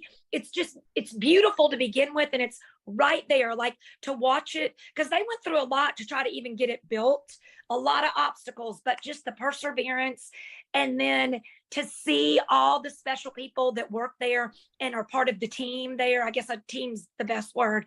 It is so special. So anyone listening, you've got to go by the Shepherd, stay there, have a drink there, have lunch there. Now they have dinner. The dinner is phenomenal. It's just, don't you think it's a little hard to describe until you go there, right? I mean, once you go there, you get it. And from Marcus to everyone, they're all so happy to be there, to work there. And the food's phenomenal. The rooms are beautiful. The views are beautiful. Their whole purpose is amazing. So, I mean, be more proud to just be even a small part of the Shepherd Hotel. And they're trying to look, to put it across the country eventually. Right. They already have property in Columbia in South Carolina, so that to tie in with the South Carolina program there. And I think they're looking to keep extending that opportunity to other life programs around the country. But Clemson will always be the first. It's always been the best, and it's more than a pilot. It is the model for other schools to follow. So we're all very fortunate about that. Oh, it is. It's amazing. So Kathleen, one last thing for you is you said since middle school. I know there had been a point in your relationship with Dabo where he told you he was going to do this and he was going to accomplish that and he was going to win multiple national championships.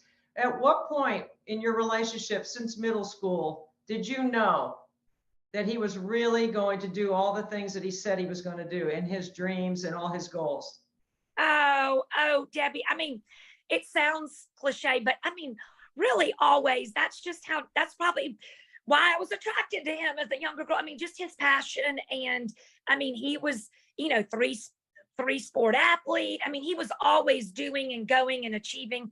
So I really never doubted that he couldn't do anything that he put his mind to. So, I mean, from little, that's one of the things I've always loved about him is his passion and his determination. And I mean, his love, for other people, love for sports, and just how he inspires so many people and encourages his players. And I mean, it really makes me proud as his wife, because he truly, and hopefully all coaches are like this, but he truly loves and cares about each one of his players. I mean, it's just a passion, and that makes it easy for me and our boys, even, at a young age, to sacrifice so much time of his, because his heart is so right. I mean, he really, from the walk-on to the, to Trevor Lawrence, to the #1 draft pick. I mean, he loves them all the same, and he really wants the best, whether it's on to the NFL or, more importantly,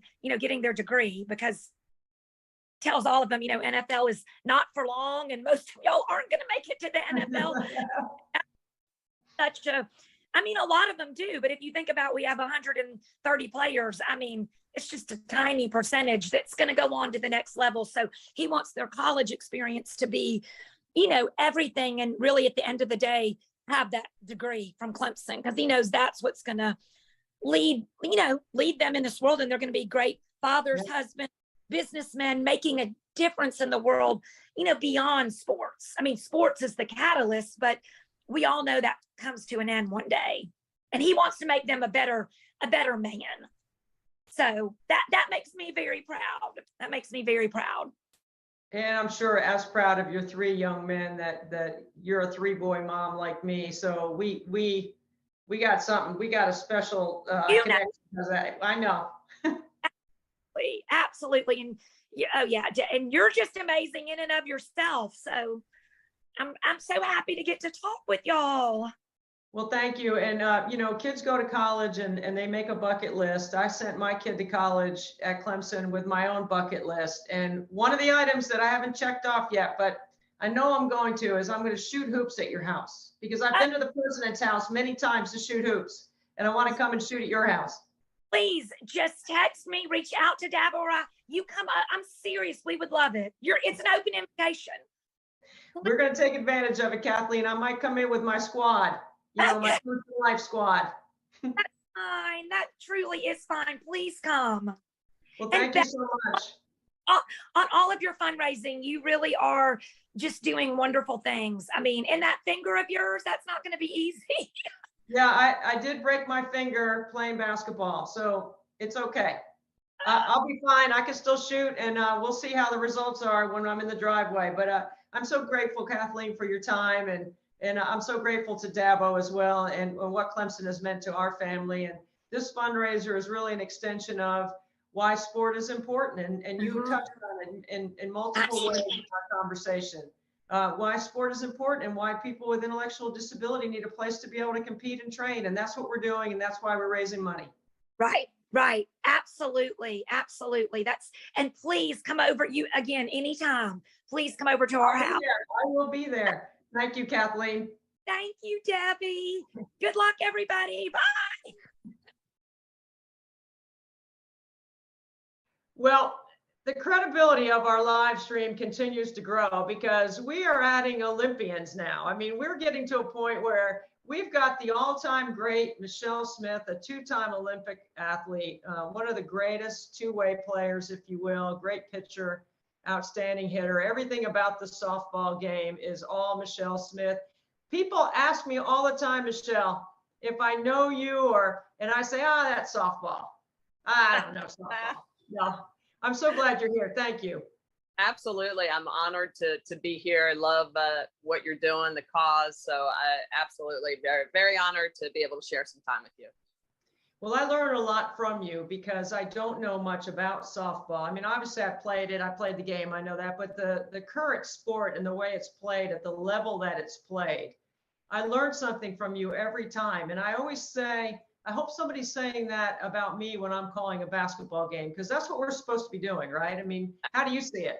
Yeah, absolutely. You know, for me, when I first started as a broadcaster, it was very new for me because I was pre-med, so I never studied journalism in college. So I remember my advice the very first time that I kind of got thrown out there. They were just like, just say what you see. And I'm like, okay. And then try to explain it. So a lot of times I really try to explain the sport as if someone who has never played the sport would want to know, well, why is the shortstop playing in this position? And what's the battery doing? And why is the coach calling this particular and run play or whatever? So I try to break it down so that maybe the casual viewer who's never played the sport can better understand it. And then, of course, for the elite athlete who is continuing to watch the game or is played at an elite level, you know, you can dig in a little bit more and give them a little bit of nuggets and perspective. There were times in my career earlier in basketball where I actually had some people say to me, you know, dumb it down a little bit. I mean, people don't know what you're talking about. You're going too high level into either analytics or jargon that they don't understand. I'm like, what? There's no way in hell I'm dumbing it down. This is women's sports. Like, the product is good. How do you feel? 100%. And why do you think analytics are such a big thing now? Everybody wants them, right? We're starting to get to the point where people want to see the analytics, the exit velocity, for instance, in our sport, or the spin rotation. Why is one pitcher's rise ball so good and they get so many swing and miss versus another pitcher's rise ball that gets fouled off? So, all comes down to spin rate and break, locations and it, so, and the fans want that. They want to know why they're seeing what they're seeing on the field. So 100%. And these are, the female athletes are outstanding. So I just think that being able to portray our games, our sports at the elite level that they're being played, it would be an injustice to the viewer if we did not do that. I'm always fascinated when you start talking about location and spin rate and the velocity and the change up and, the rise ball and all that. I mean, the pitchers, the natural movement of the rotation of the shoulder allows them to pitch a lot more than throwing it overhand. I mean, you're still throwing bat in practice, right? I could, and I do at times to friends only. Otherwise, I've shut the arm down. Actually, you're exactly right, though. It's funny because one of my shoulders has been bothering me, and it's not my pitching shoulder. So the 30 years I played professionally, the left shoulder is fine. It's the right shoulder from diving for balls or when the glove arm is extended.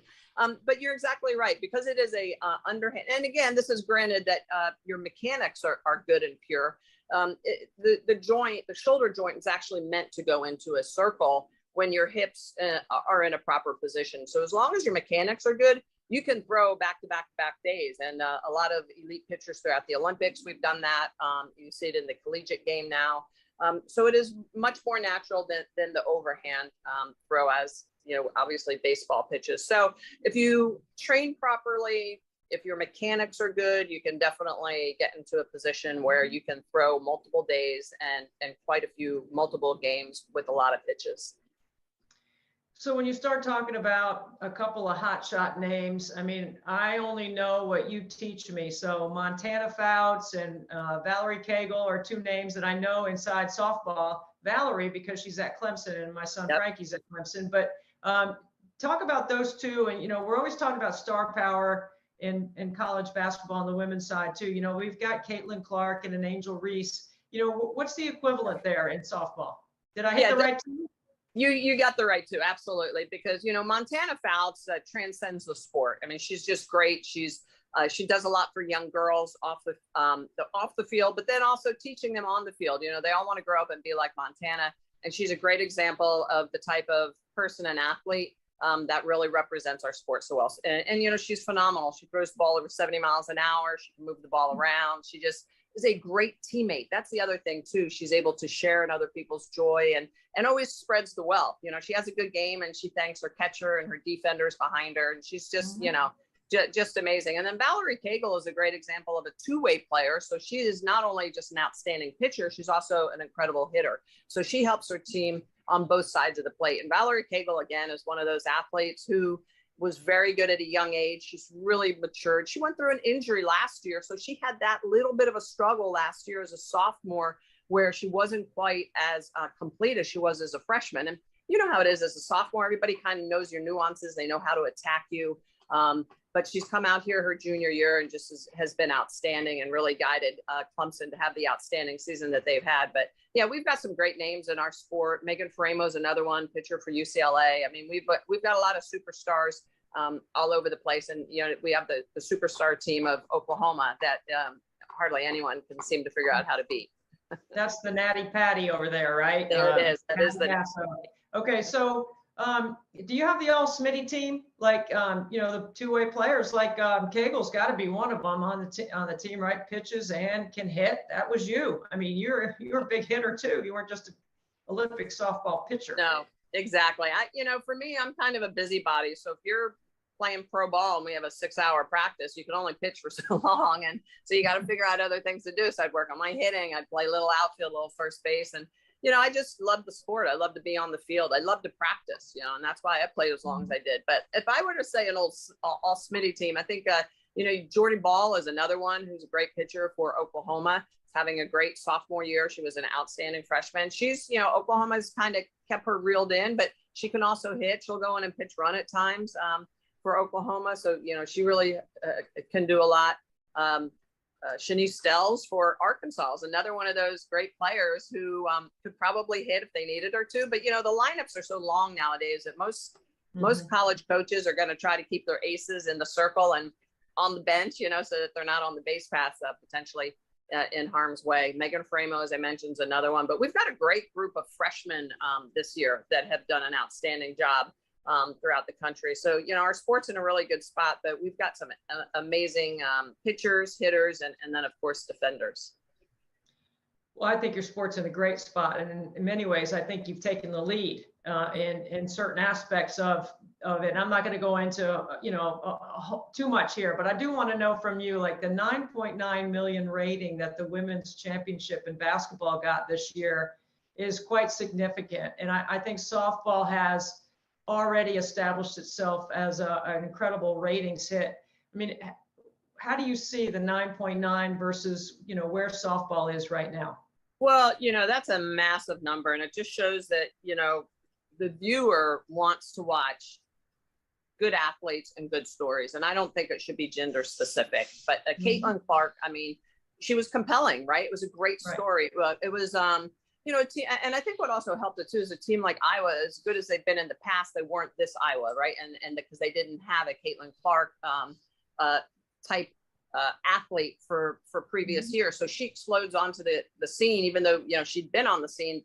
It's about exposure, right? If you give a great athlete exposure, male or female, they're going to rise to the top. People are going to be interested, and then you create a little adversity with the, the opponents, like who's going to beat them and who do they match up with? And can they beat, the perennial powerhouse, South Carolina? And then you have LSU emerging on the scene.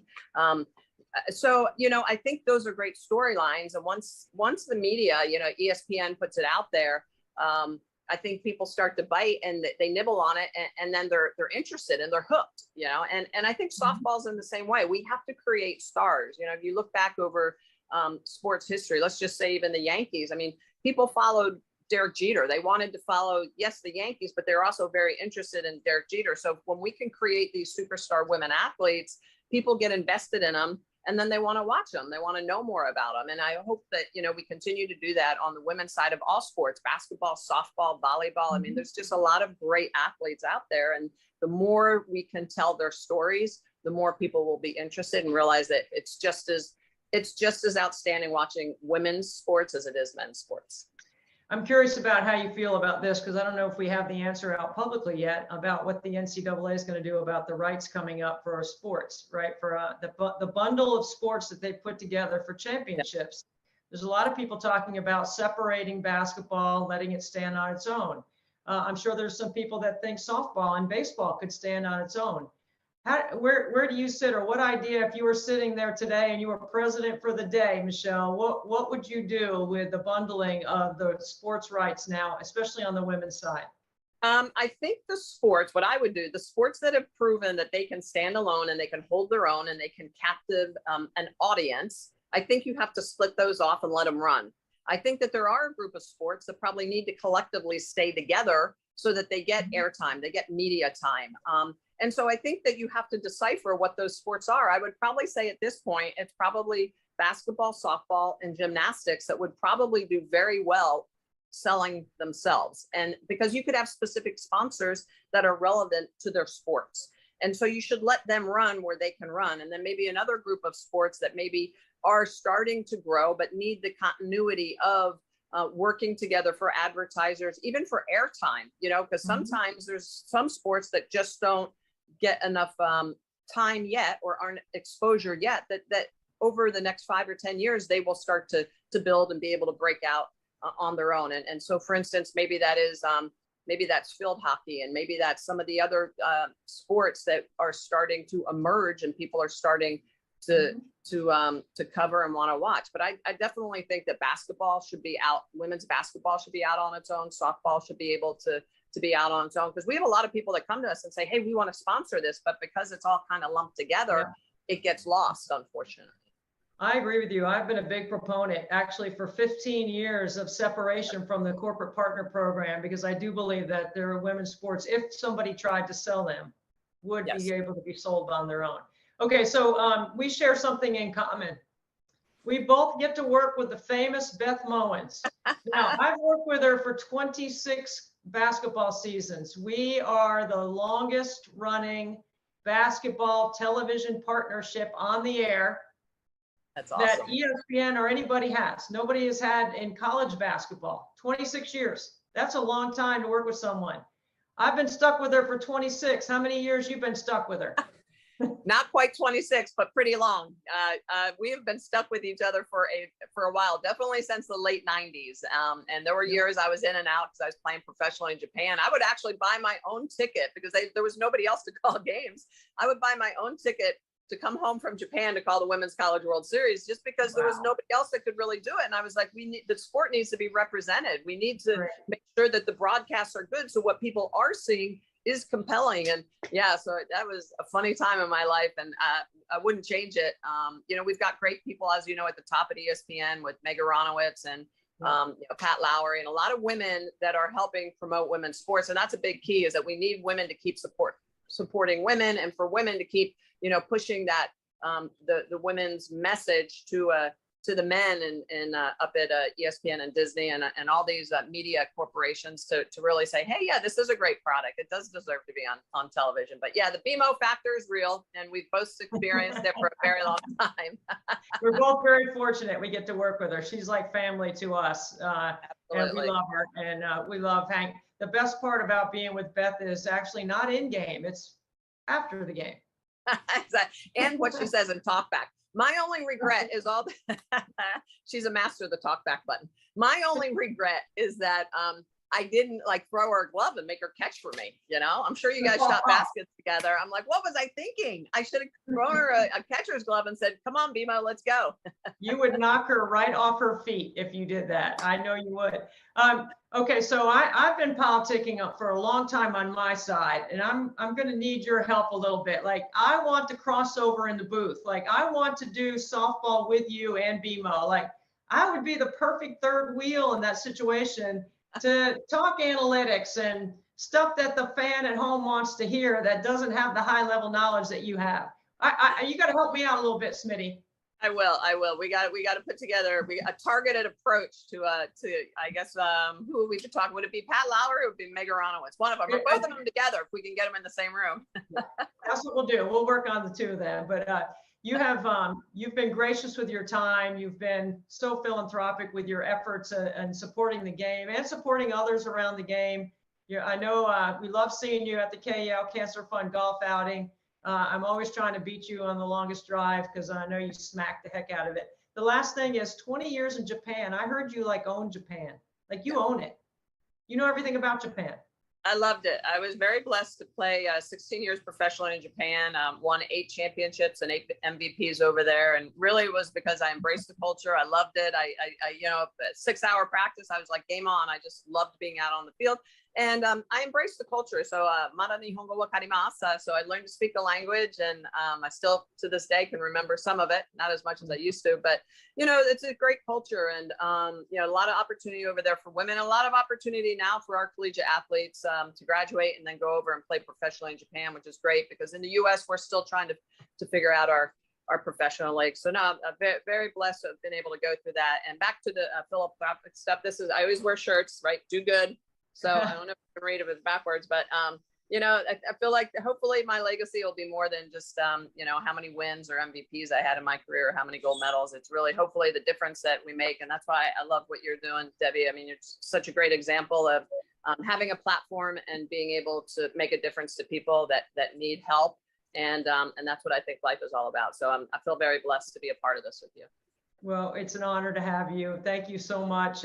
You were a quick yes, and it was easy for us to be able to bring you on because you're just everything. Your smile, your personality, your spirit, all that will be felt during the 24 hours. So I thank you, Michelle, and I wish you well as you finish the college softball season. And you definitely bring a lot to the game, and the sport of softball is very fortunate to have you. So thank you. No, absolutely. Thank you. Good luck with your shots, and I'm going to be donating. So I can't wait to see how everything goes. So thank you again.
Okay, we're having a blast. We're at 105. Things are going well. We've had a lot of neighbors come over and help. We've had a lot of friends here. We're getting ready to make another 100, okay? If you haven't made your donation yet, 24hoursnbn.com.